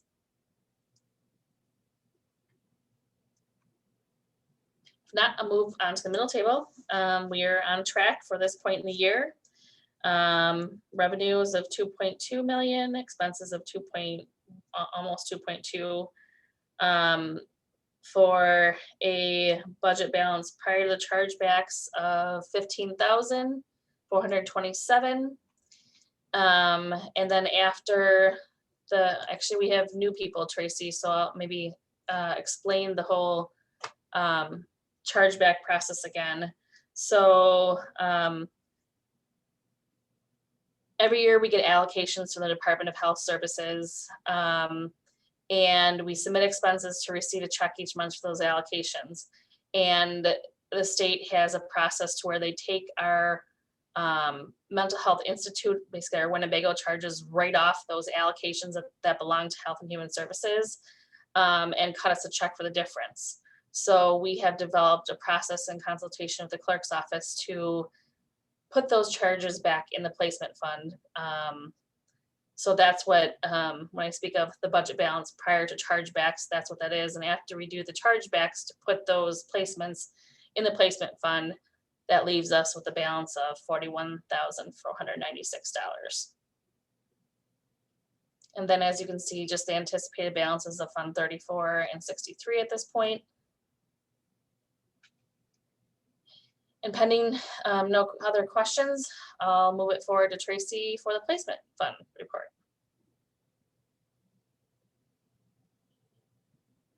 Right, thanks, Robin. So here you can see our adult placements, which are on our Fund 54. And again, we go through the month of March, so we're a month behind Robin's budget that she just showed you. And that's because we don't have all of the reimbursements and expenses in that finalize the month of April yet. So you'll see that we did have reimbursements that caused a credit for adult institutional expenses. That's good news. Crisis stabilization, we have been utilizing that more. That is a transitional kind of placement to move people out of inpatient or institutional setting to allow them to step down and get closer to being back in the community. And so that's a good thing for us to utilize that more. So for crisis stabilization, we have a total expense of $16,566 for the first 3 months of the year. And for adult institutional costs, a total expense of $40,092. And then with our adult community residential placements, we have a total county expense of $203,121. I'll just remind the board that we have that very high cost CCS placement. So it's at a level of an institutional cost, so it's a higher cost, but we're recouping reimbursement for Medicaid. And so you'll see a higher cost with adult residential because of that. So Fund 54, we started the year with $482,278. The total expense through March is $259,780, leaving a balance of $222,498. For child placements, so institutional, inpatient, and detention placements, we have a total of $52,753 for child institutional expenses. And for detention costs, which has been high because of long-term placement that we've had there that is going to be moving from that to community placement, $22,950. And then child foster care and treatment foster care placements. Total for group home and treatment foster care is $86,904. That's where you'll see those detention costs shift to the group home. And then regular foster care is $6,857. So in Fund 44, which is the child placement fund, we started the year with $527,341. There has been a total expense of $169,465, and that leaves $357,876 remaining in that fund. So I did want to show you kind of what it looks like. Mr. Chair, I'm sorry, can I ask a question on that other one before Sure. we move on? You mentioned the reimbursements for the adult institutional placements. Mhm. So for February or March specifically, it seems to be proportionally like higher than before. Is there a reason for that? Why we got more reimbursements? Well, what happens is it can be, there can be like a several month delay in how that happens. And so the reimbursements might include Medicaid, Medicare. So if an individual who was placed in the institution had Medicare, that can come 3 to 4 months later. And so these reimbursements aren't necessarily associated with this point in time of placements. And so I think if this is what you're asking, so so those flow in as the reimbursements come and are credited to us by the state. Other kinds of reimbursements that we also get is if individuals have private health insurance that may pay for their cost of the institutional stay. Those typically come a little bit quicker, but probably still at least a month delay. So the reimbursements will never line up with what the expenses are for that month. And then my other question was, you mentioned the CCS residential placement. Yes. Does that ever get, and you probably have explained this before, so I apologize, but does that get reflected in our actual budget numbers eventually that we get that reimbursed, or does it continue to look like we're you know, it's a large number. So this will be the first year. So we started that placement last year.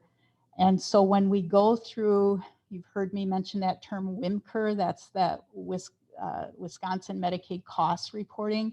When we go through that WMCR process that we're just beginning now to report all of our expenses for last year, then usually by December, we'll find out what that reconciliation is. And so we'll see the first of what we get in that reconciliation this coming December.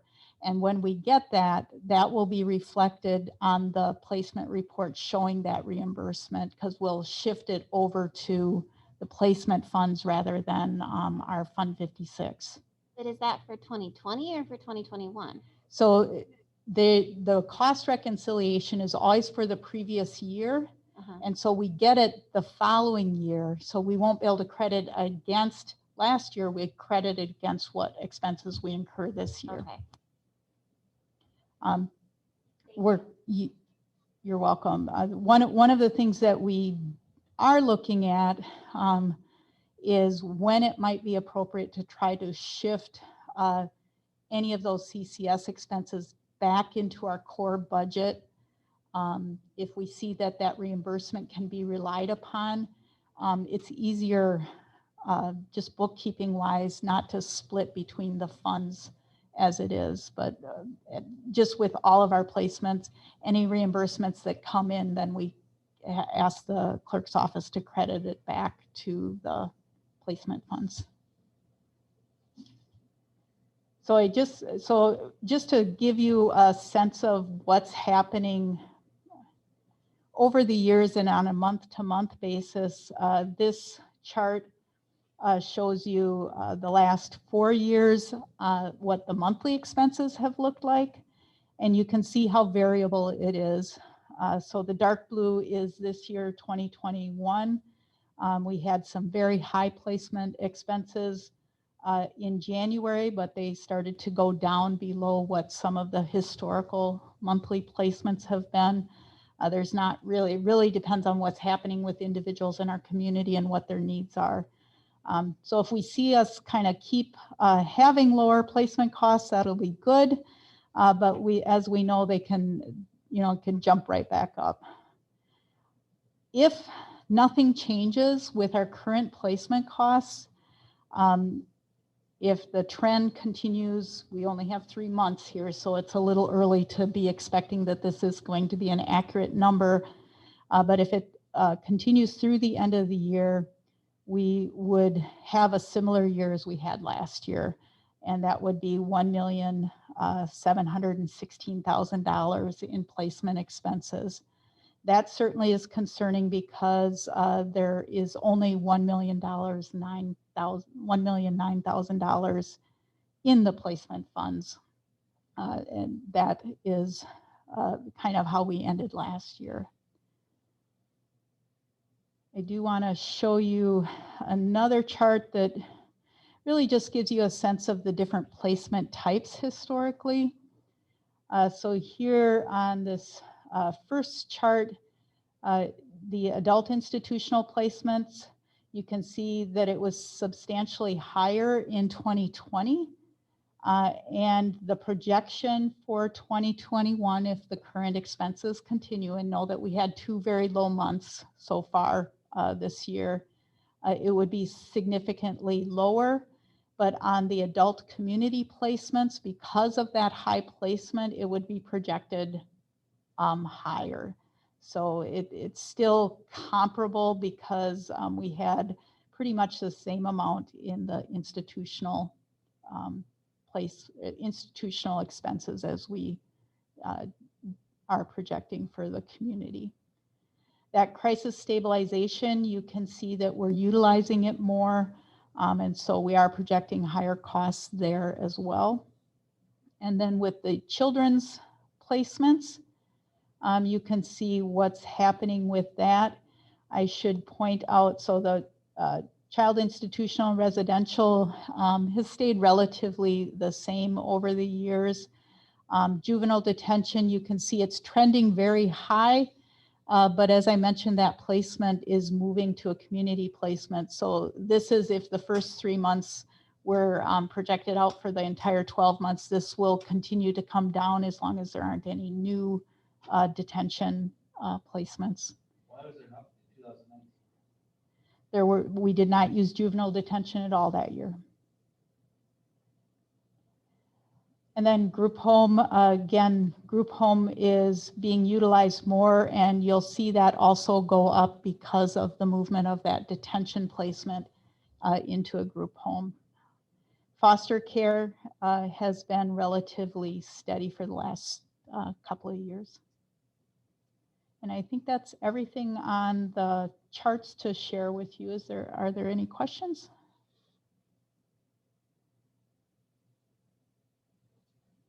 Thank you, Tracy. Nobody else has any questions before we go on? Okay. Move on to agenda item number 12, contract monitoring report. Angie? Morning. We'll wait Good for Tracy afternoon. to get that up. There it is. All right, so contracts for this month, we're actually looking to monitor for the month of March. So 25% utilization on the far right-hand column is anything over that is what I will point out. So in the first page, right at the top, Southwest Wisconsin Workforce Development Board is well over that 25% mark. We had talked about that last month. I think it was last month. If the leased employees are not transitioned that we had talked about into county positions, that we will need to amend this further. So I know this is something that Tracy and I will talk about next month to get an idea of what that projection would be. So the total contract amount right now is in $230,000. You can see that a few columns over, and we've spent $96,000.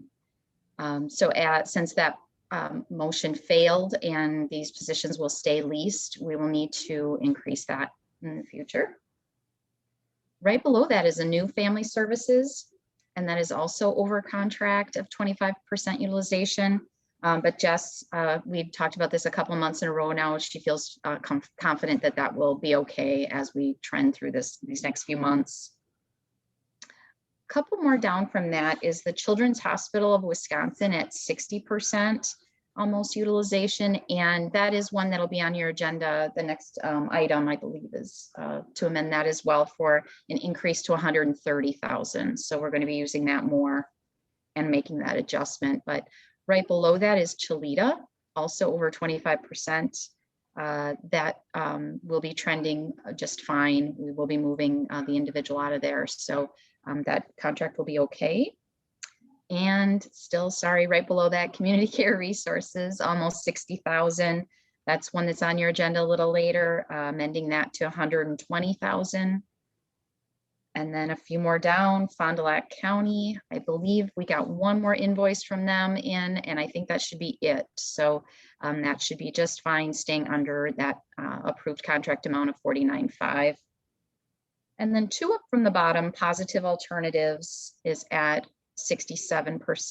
And I think Jess does feel comfortable that that will be okay or trend okay within the next few months.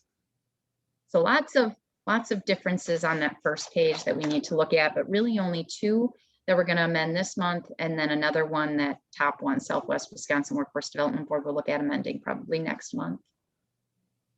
If we go to the second page, far right-hand side, a lot of bills have not come in yet for March, that actually for the entire year. A lot of these are the CLTS ones. So it's really based on client need or child need.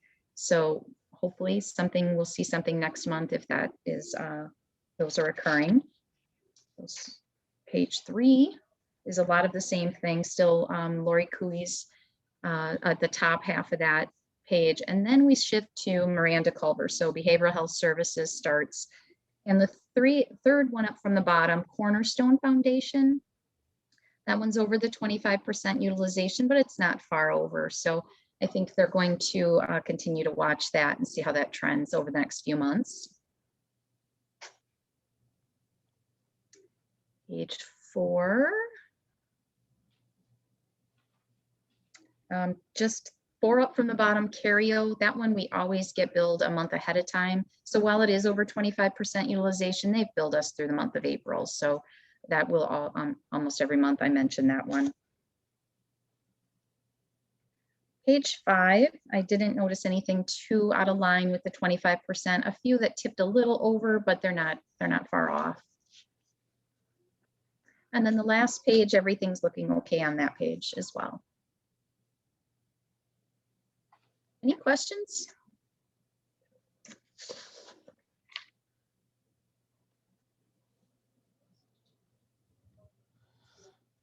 I'd say let's move on. So this is, oh, sorry. I was just gonna say, go on to agenda item 13, so you're already doing that, that's great.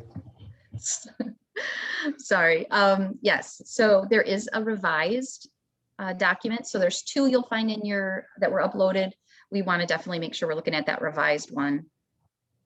And the top half of that is for amended contracts, what we had just talked about. So there's 2 listed there, the Children's Hospital and Community Care Resources, both with the Child and Youth Services Unit. Jess, I don't know if you want to say any more about those. These are just treatment and foster care agencies, and we just have more placements in both of them this year than we had anticipated. We're not utilizing some of our other contract service providers in that area, so these ones are just running higher than what we had originally anticipated.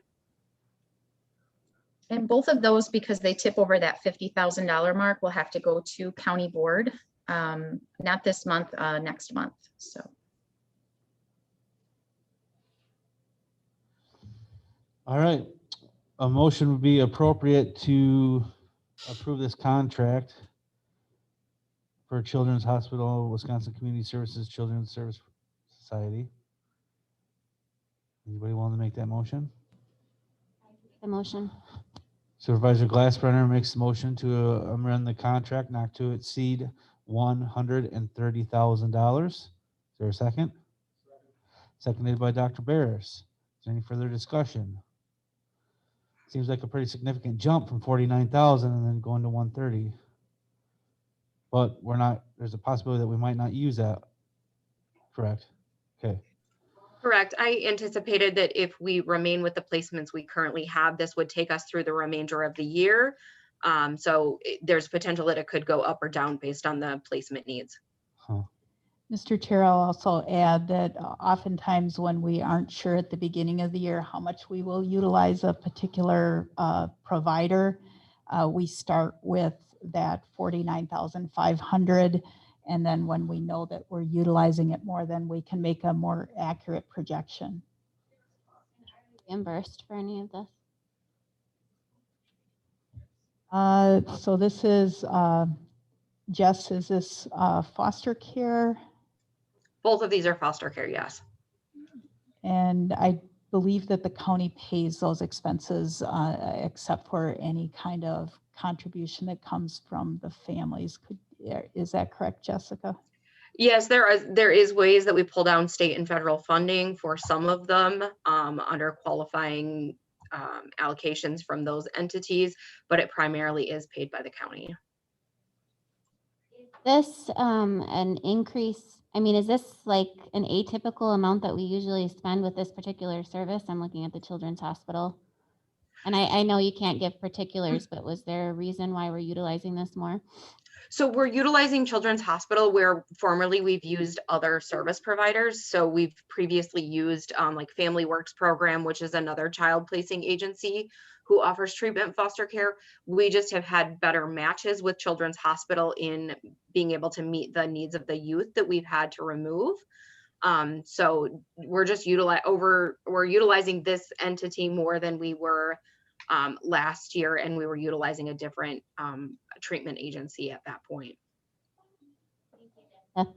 I would just add that when you saw the placement report, you saw that our treatment foster care and group home costs were higher. So you will see that we are utilizing that as a placement type more. So that would be consistent with this being a higher contract as well.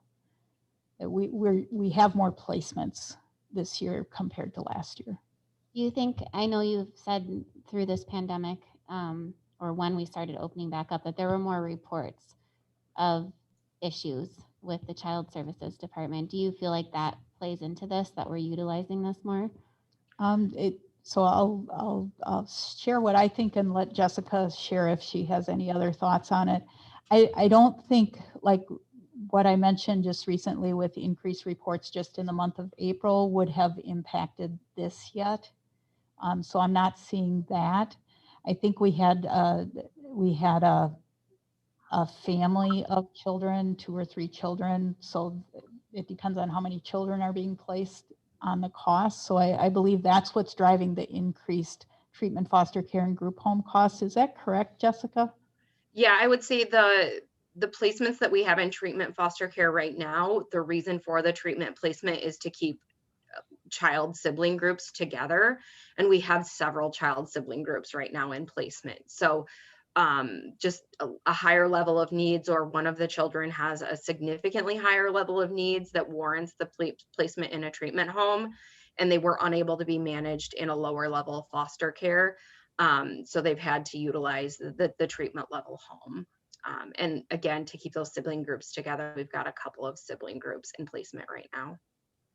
I guess I was just wondering, because I know at several points during the pandemic, it was mentioned that there had been an uptick in certain reporting. And so I just was wondering if, you know, based on what we've got this year, if that seems to be a part of it, just for information. Yeah, it's certainly a fair question. And I'm not sure if there's a direct correlation, just because so many of those reports are investigated and other solutions are found not involving placements.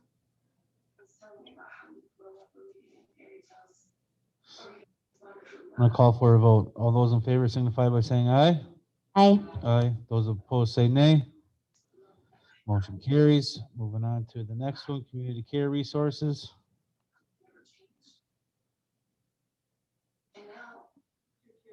Mr. Chair, did you vote on the amendments as a block or just each one individually? I thought we did one as individually, but Okay. we can do it as a block, I guess. Either way is fine. What was the motion? How did you write the motion? Okay. Okay. Do we don't need to make a motion for the lower one, the ones that say below that don't need county board approval? Do we have to make a motion for Those would be a separate motion. So we need a motion for the community care resources and then a separate one for the, okay. Yeah. Well, I guess I can make a motion for the community care resources as well.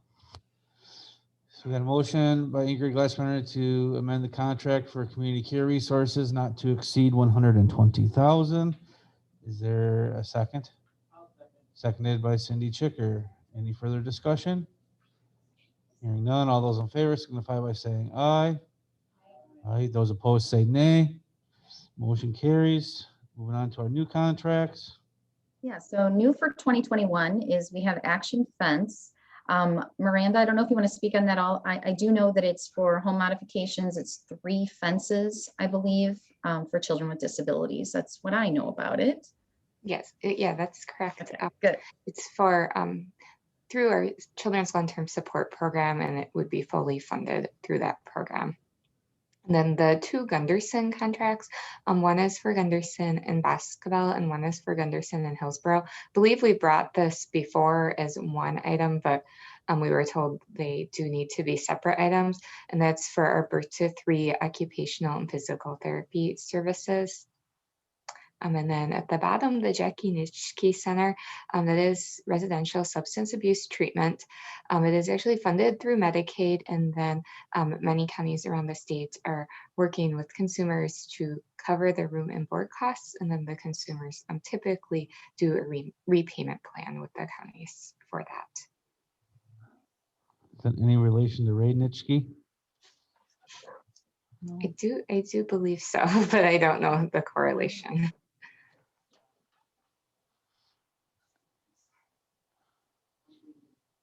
What is the pleasure of the committee or the board?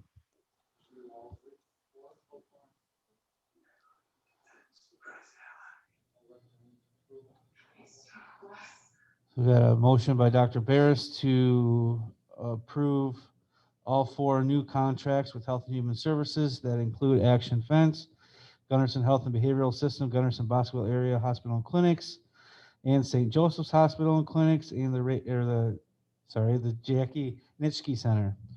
Is there a second? I'll second. Seconded by Cindy Chicker. Is there any further discussion? Hearing no discussion, all those in favor signify by saying aye.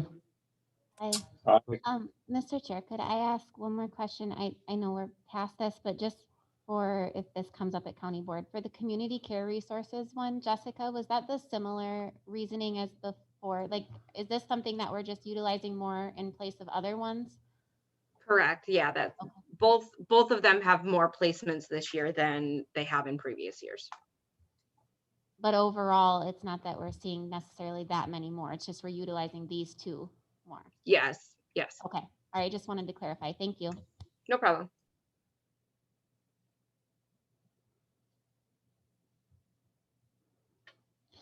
Move on to personnel updates. Yeah, Mr. Chair, so we have no new hires to report. We do have 3 staff who have successfully completed their probation. So Kyla Luther, a substance abuse counselor, completed her probation effective May 16th. Tricia Morzenti, mental health therapist, on the same date. And Kyla Williams, the Child and Youth Services Supervisor, completed her probation on June 6th. I'll just remind you that because she had already been a Health and Human Services employee, her probationary period was 3 months rather than 6 months. No discipline or terminations to report. I do sadly need to report that we have 1 resignation.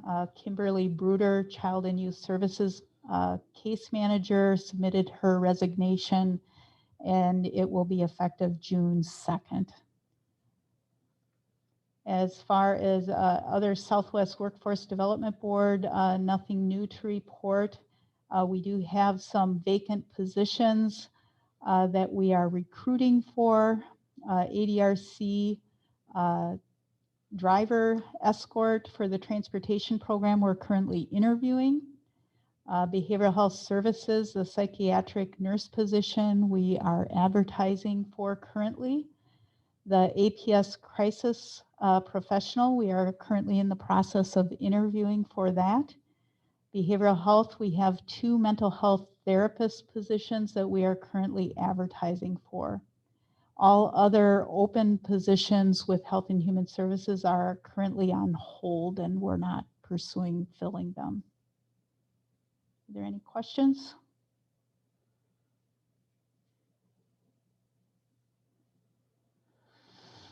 Okay. Hearing no questions, we'll move on to number 15, staff recruitment and retention report. Yeah, so I wanted to provide a report after you just heard me talk about all of those vacancies and the positions that we're currently recruiting for. I wanted to talk a little bit about some of the issues that we're seeing and kind of what the status is.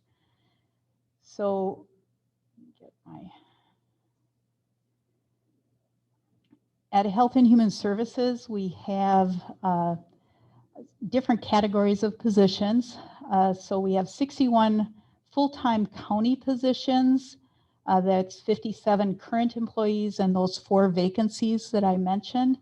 I am not including any of those positions that we are not currently actively trying to fill. So we do have a few positions, quite a few actually, when you look at that last memo I showed you that we are not actively pursuing.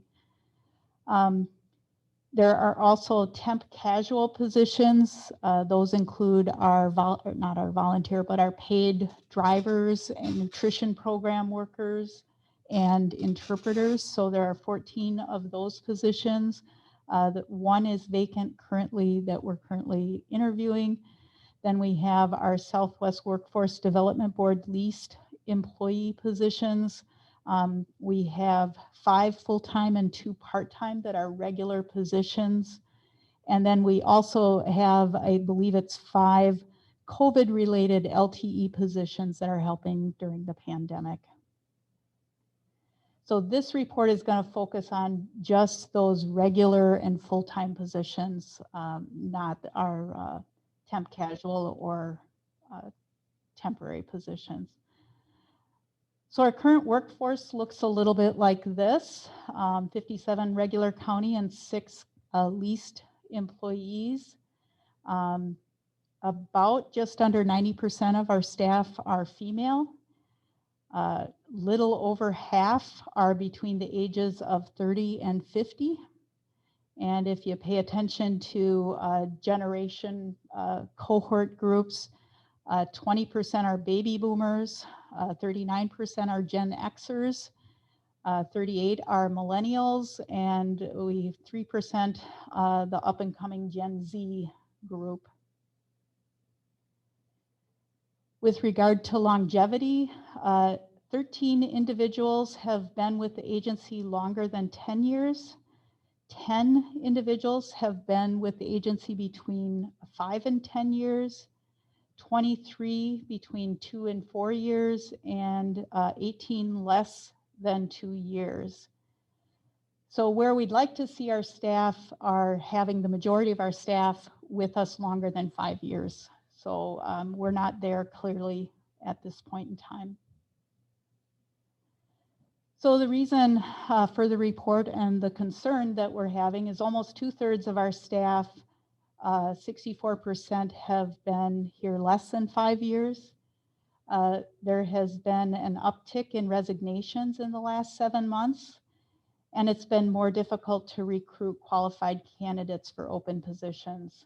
As you saw with that, our personnel updates that we've had, some positions have been vacant and we've been recruiting for some time now. So this is important because less experienced staff have a negative effect on our ability to provide effective services to the community. Effective interventions and service delivery by experienced and skilled professionals helps individuals to remain healthy, independent, and able to function within our community. When individuals cannot function and live in the community, there's a disruption not only to their lives and their families' lives, but they're also at greater risk of requiring more costly care, which oftentimes involves being in placements.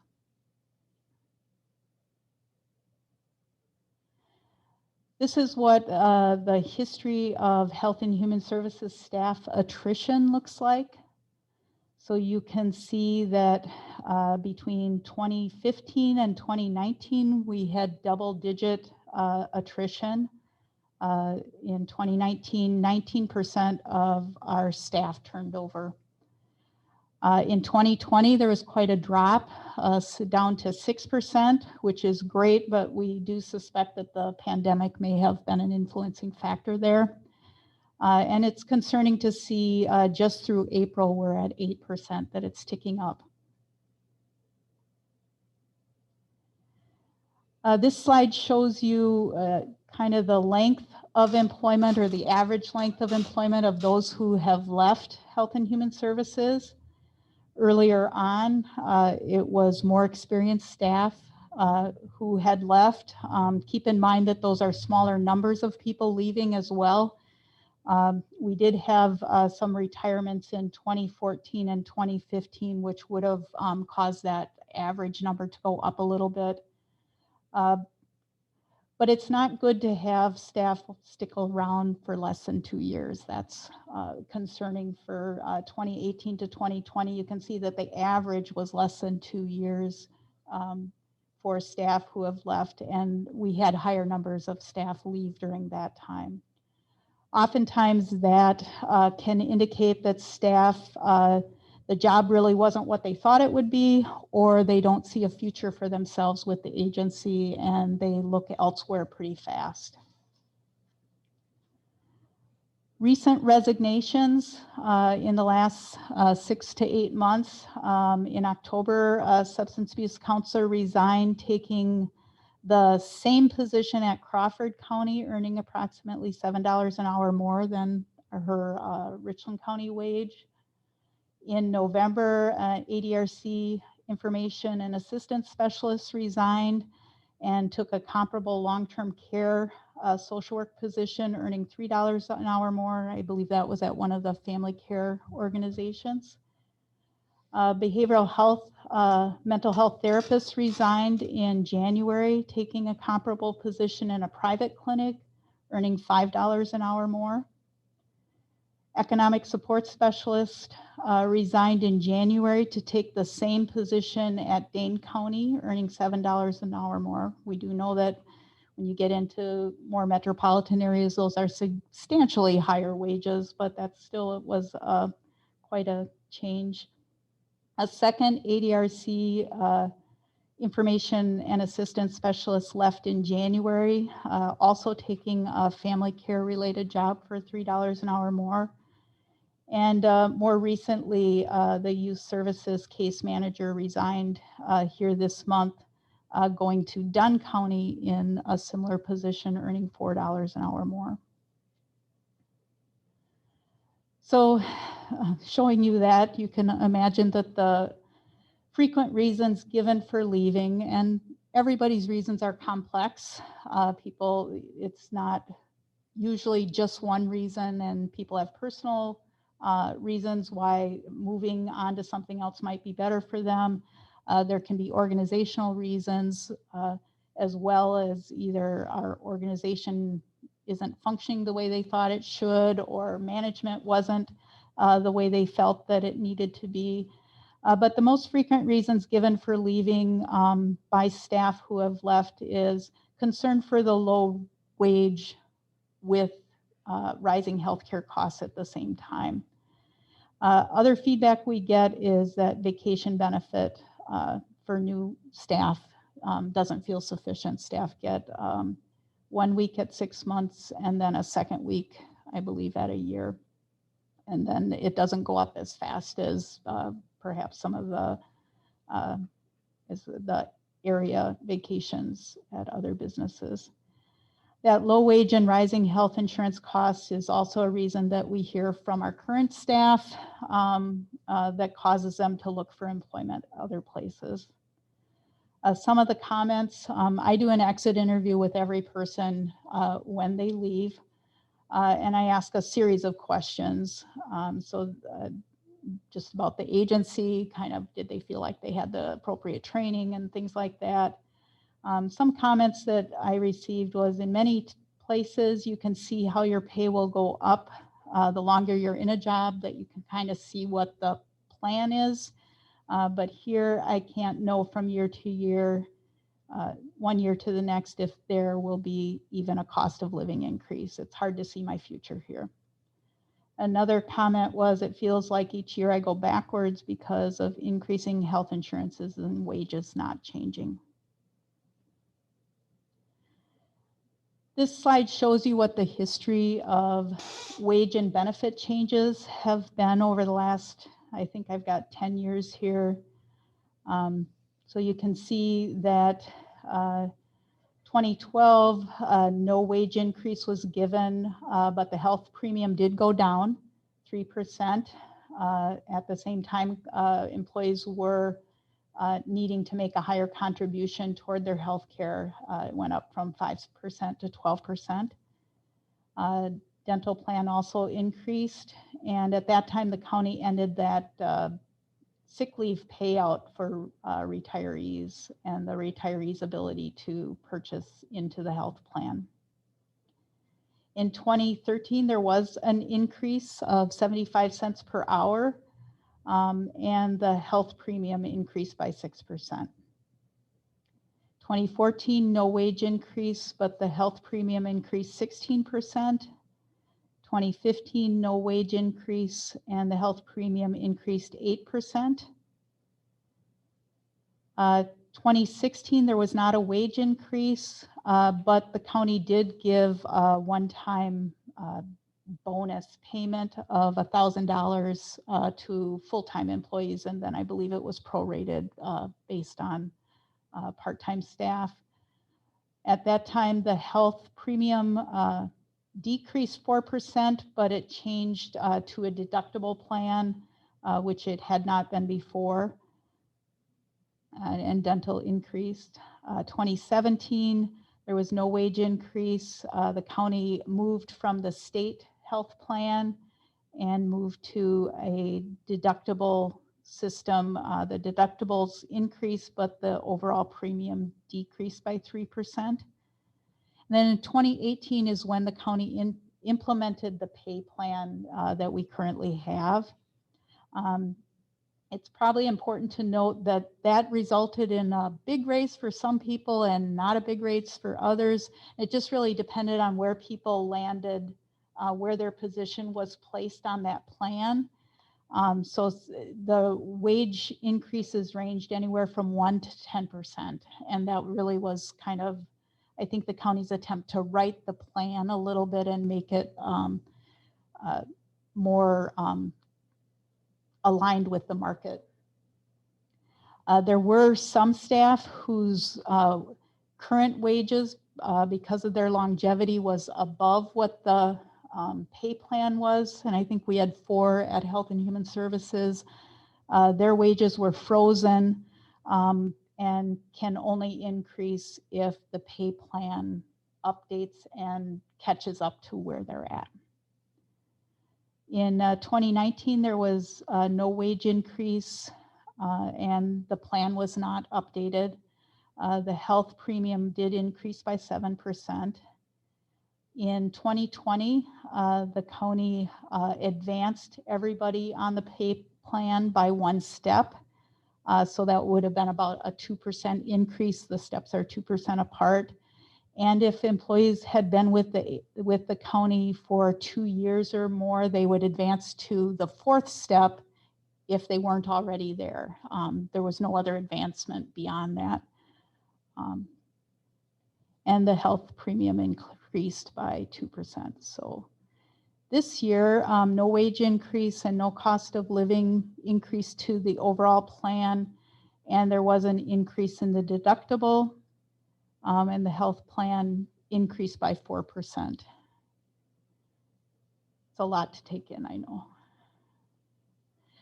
This just shows, this slide is the same slide, except it shows the staff attrition overlay with that. So in addition to the concern for losing staff, it's also been really difficult to recruit positions, especially where the market is competitive and the pool of candidates is limited, especially nurses and master's degree therapists. The example I have here to show you is we have 5 mental health therapists, those are master's degree therapist positions that we strongly feel that we have a need for, but we have continuously had 1 or 2 of those positions vacant since 2019.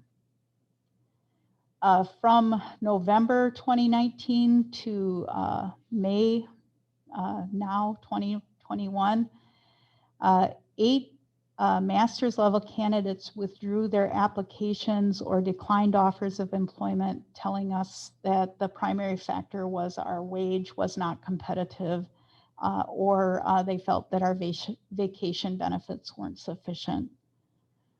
We've experienced some similar issues with nursing and social work positions. So just wanted to show you some of those positions, kind of what the wage challenges that we see. So this is showing you the wage range for the surrounding counties. So these are all county agency wages, not a comparison with the private sector. So registered nurses, you can see that Richland County, we do start people lower than the surrounding counties. And the top wage that we're able to get people to is that step 4 of our pay plan on each grade. So that's $26.90. So we're just barely catching up to the beginning wage of the other counties. Currently, the county has not approved advancing employees past that step 4. Mental health therapist is on the same grade as the RN, so that's the same wage. The other counties, Grant, Iowa, and Vernon, do not have a master's position in their county system, and that's because they don't directly provide mental health services. So we only have Unified Community Counseling in Crawford to compare. But again, you can see that we're not very competitive with them either.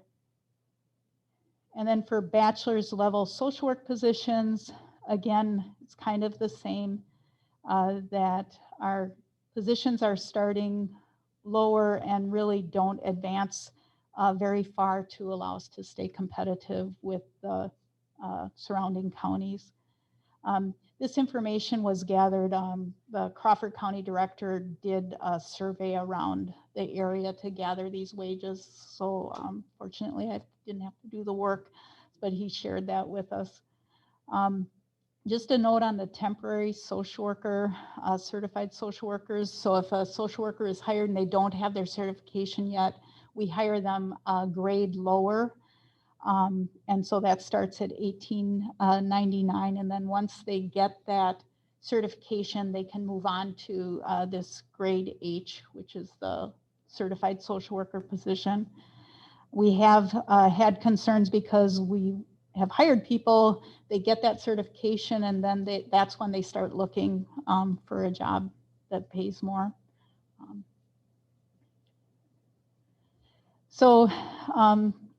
As an agency, and I would say also as a county, what we need to do to assure a more stable workforce, staff need to see that they have a future with Richland County if we're going to keep them. The compensation needs to be competitive and somewhat predictable. They need to be able to see that, you know, if I stay this long, this is where I get. We need to be family friendly, offering flexibility and reasonable time off.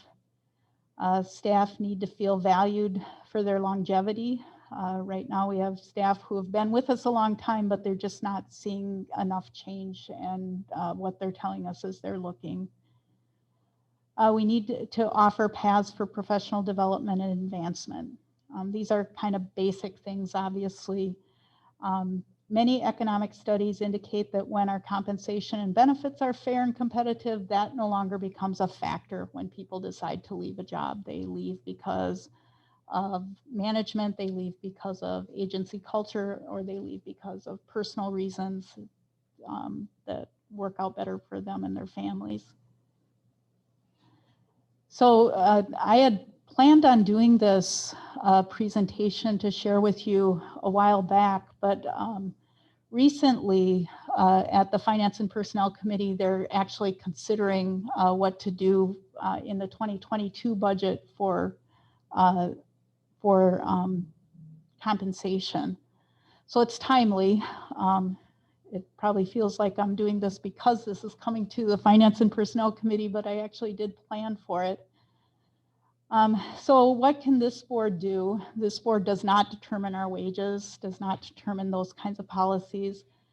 But I guess what I would ask is that you consider forwarding this report to the Finance and Personnel Committee with or without any recommendation, just so that they have the information as they're looking to make decisions.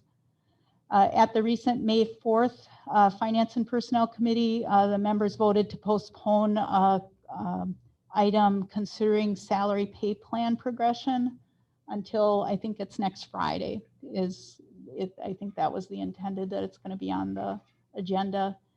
The options that were in that agenda item are shown here. So option 1 would be to age the wage scale, which would be, it has not been brought up to date with the cost of living changes since it was implemented in 2018. And so I believe the county administrator costed that out. Or the other option that was laid out before the Finance Committee was to advance everybody up a step, which would be a 2% increase. Option one, by aging the plan and bringing it up to date, I believe the administrator showed that it would be about a 7% change in all of the wages to get them up to date and be market competitive again. Certainly, it would be my hope that it would get aged because that would make us competitive in the surrounding areas. When I looked at those comparisons with surrounding counties, if our plan was aged, we would be competitive. We would not be higher than them, but we would not be lower either. In looking at, this is a big ticket item for the county to consider. The Finance Committee will have to look at, whether or not they want to make that the directive to the county departments. I did ask Robin to take a look at this and what the impact would be for Health and Human Services. I believe, although I have to verify this with our county administrator, the general cost that he shows here for aging the plan, $459,994, I don't believe takes into account some of the special funding that Health and Human Services taps into. So when we, not all of our positions, but some of our positions are based on we claim our expenses and we get reimbursement for our expenses. So if our expenses go up to a point, we get reimbursed for that. So if the wages go up, we get that back. So economic support is one of those positions where that's the case. CCS is that case, but we have that year delay, so it takes some time to catch up to that. I think the ADRC is similar to that. So I know Robin had done some calculations this morning as to what that would look like if we didn't have that reimbursement, and then what that would look like because we do have that reimbursement. I know many of the other county departments don't have that same ability to tap into those kinds of funding resources. Robin, do you have that? Yep. So out of that general line, the 459,994, about half of that belongs to us at 217,000. And basically, I would say 65% of the 217,000 that comes to 141,000 is basically funded on our allocations. So it's no basically additional cost to the county. 35% of it, for a total of 75,799. Approximately the cost of a full-time position is what it would actually cost our budget to increase to that 7.1% Tracy's talking about. So that's all I have for a presentation. I don't know if anybody has any questions. I have a question. I really appreciate this, by the way. It's very helpful information. I guess I was wondering, do you guys complete exit interviews on every individual that leaves? I do that personally, yes. Okay, that's great. I know the finances is going to be a big deal, and I just want to say that I support, I want to see wage increases happen. I don't know which way this is going to go, but I definitely want to see that. I guess I'm wondering on the other side of that, have there been any other trends that you've noticed that do not include wages or benefits or anything?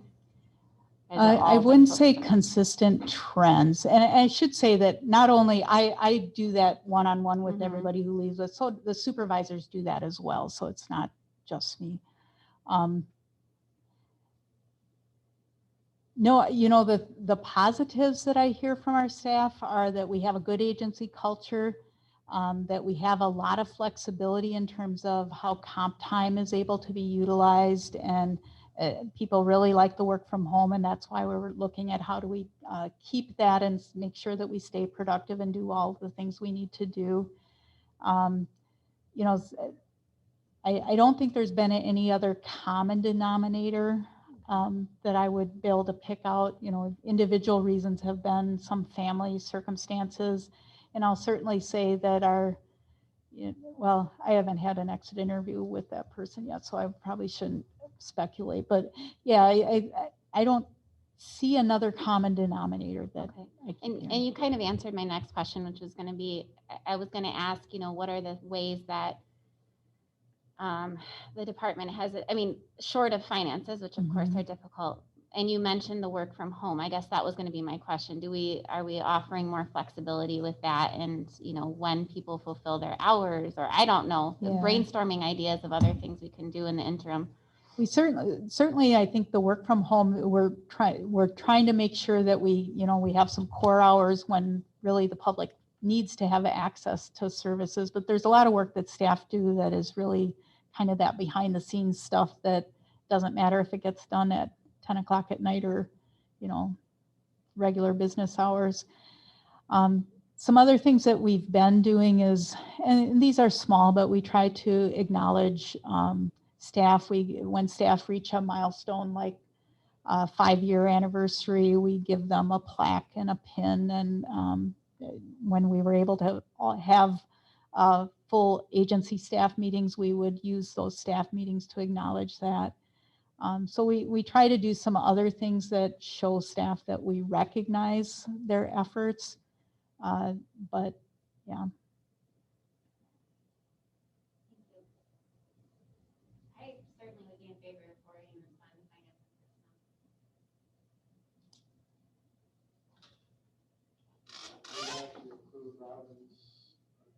and We could probably add a slide to it because I just asked her this morning if she could come up with that. We could certainly add that on so that it would be written down. It's kind of hard, even when she's saying the numbers, I couldn't keep them straight in my head. So would you like this forwarded on to health or finance and personnel? That would be my request, is make sure that they have the information. Okay. I think it would be important. I mean, I don't know that you need it to be necessarily in the presentation, but just important to note some of the things that I was at, like the fact that you do exit interviews with each individual, which maybe that goes without saying. I just think it adds some credibility, for how long you've been doing that. And some of the other things that you mentioned on ways that you guys are already approaching, how do we increase retention? Sure.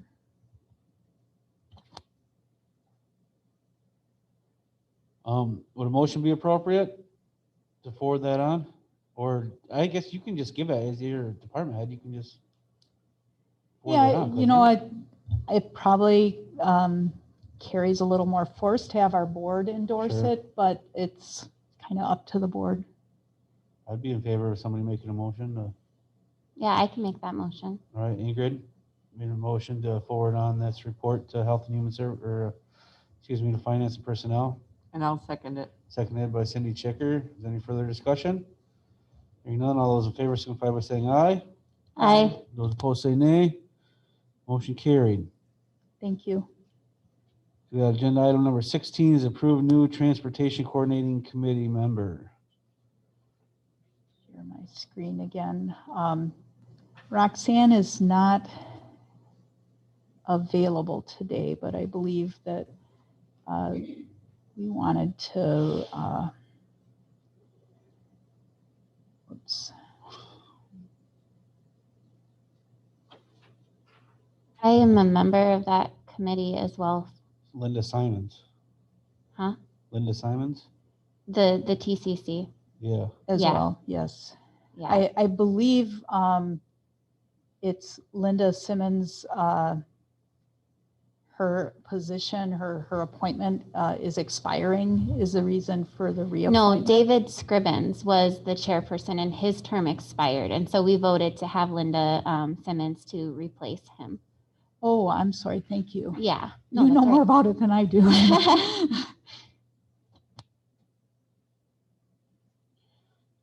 So I would make a motion to approve that. okay, so a motion by Ingrid Glassman to appoint Linda Simmons to the Transportation Coordinating Committee, and that's the recommendation then being forwarded on to the county administrator and committee on committees for review and submission to the county board for approval. There's a second by Dr. Barris. All those in favor? Is there any discussion? All those in favor signify by saying aye. Aye. Those opposed say nay. Motion carried. Move on to our next agenda item. Number 17, approve the application and acceptance of a United Givers grant. Or more than one. I believe Jessica Stanek was going to speak to this. Yeah, so Roxanne and I have jointly requested this historically. I know she requests $275.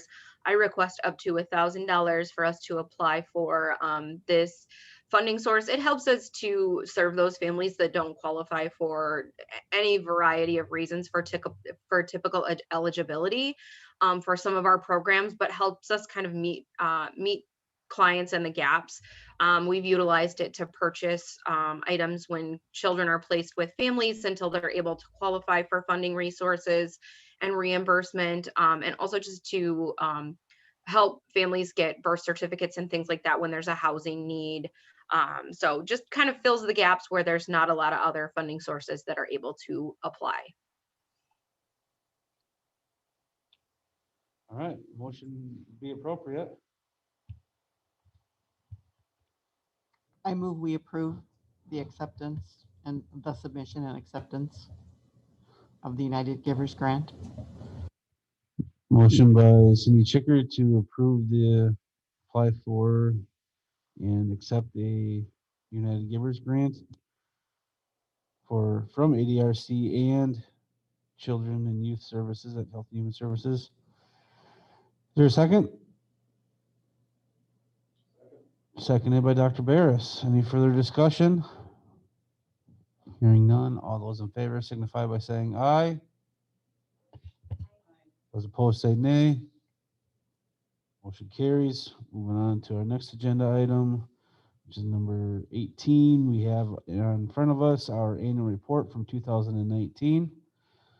Is this just a review period where we take this home and review it and then come back and have questions and discussions? That is correct. So you're being given this now so that you have a month to look it over. And if you have any questions, we'll do a presentation at the next Health and Human Services Board meeting where our management will talk a little bit about their sections.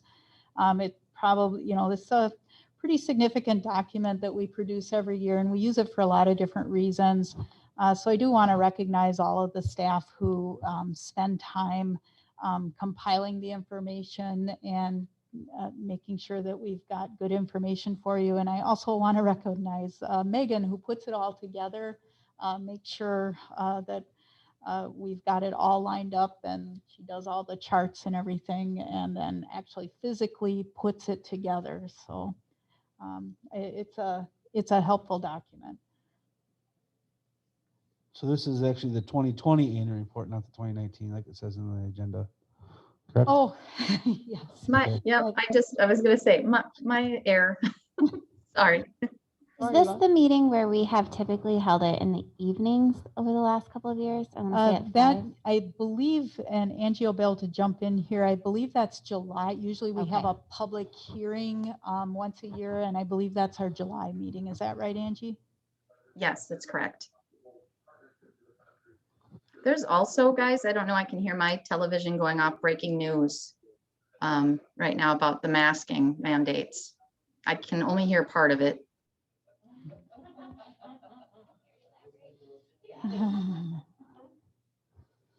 Are you guys hearing it too? No. No. Oh, Saying. I think they're removing the mask mandate if you are vaccinated. Use new CDC guidance. Is that what you're saying? Yeah, I just heard a breaking news report coming on right now.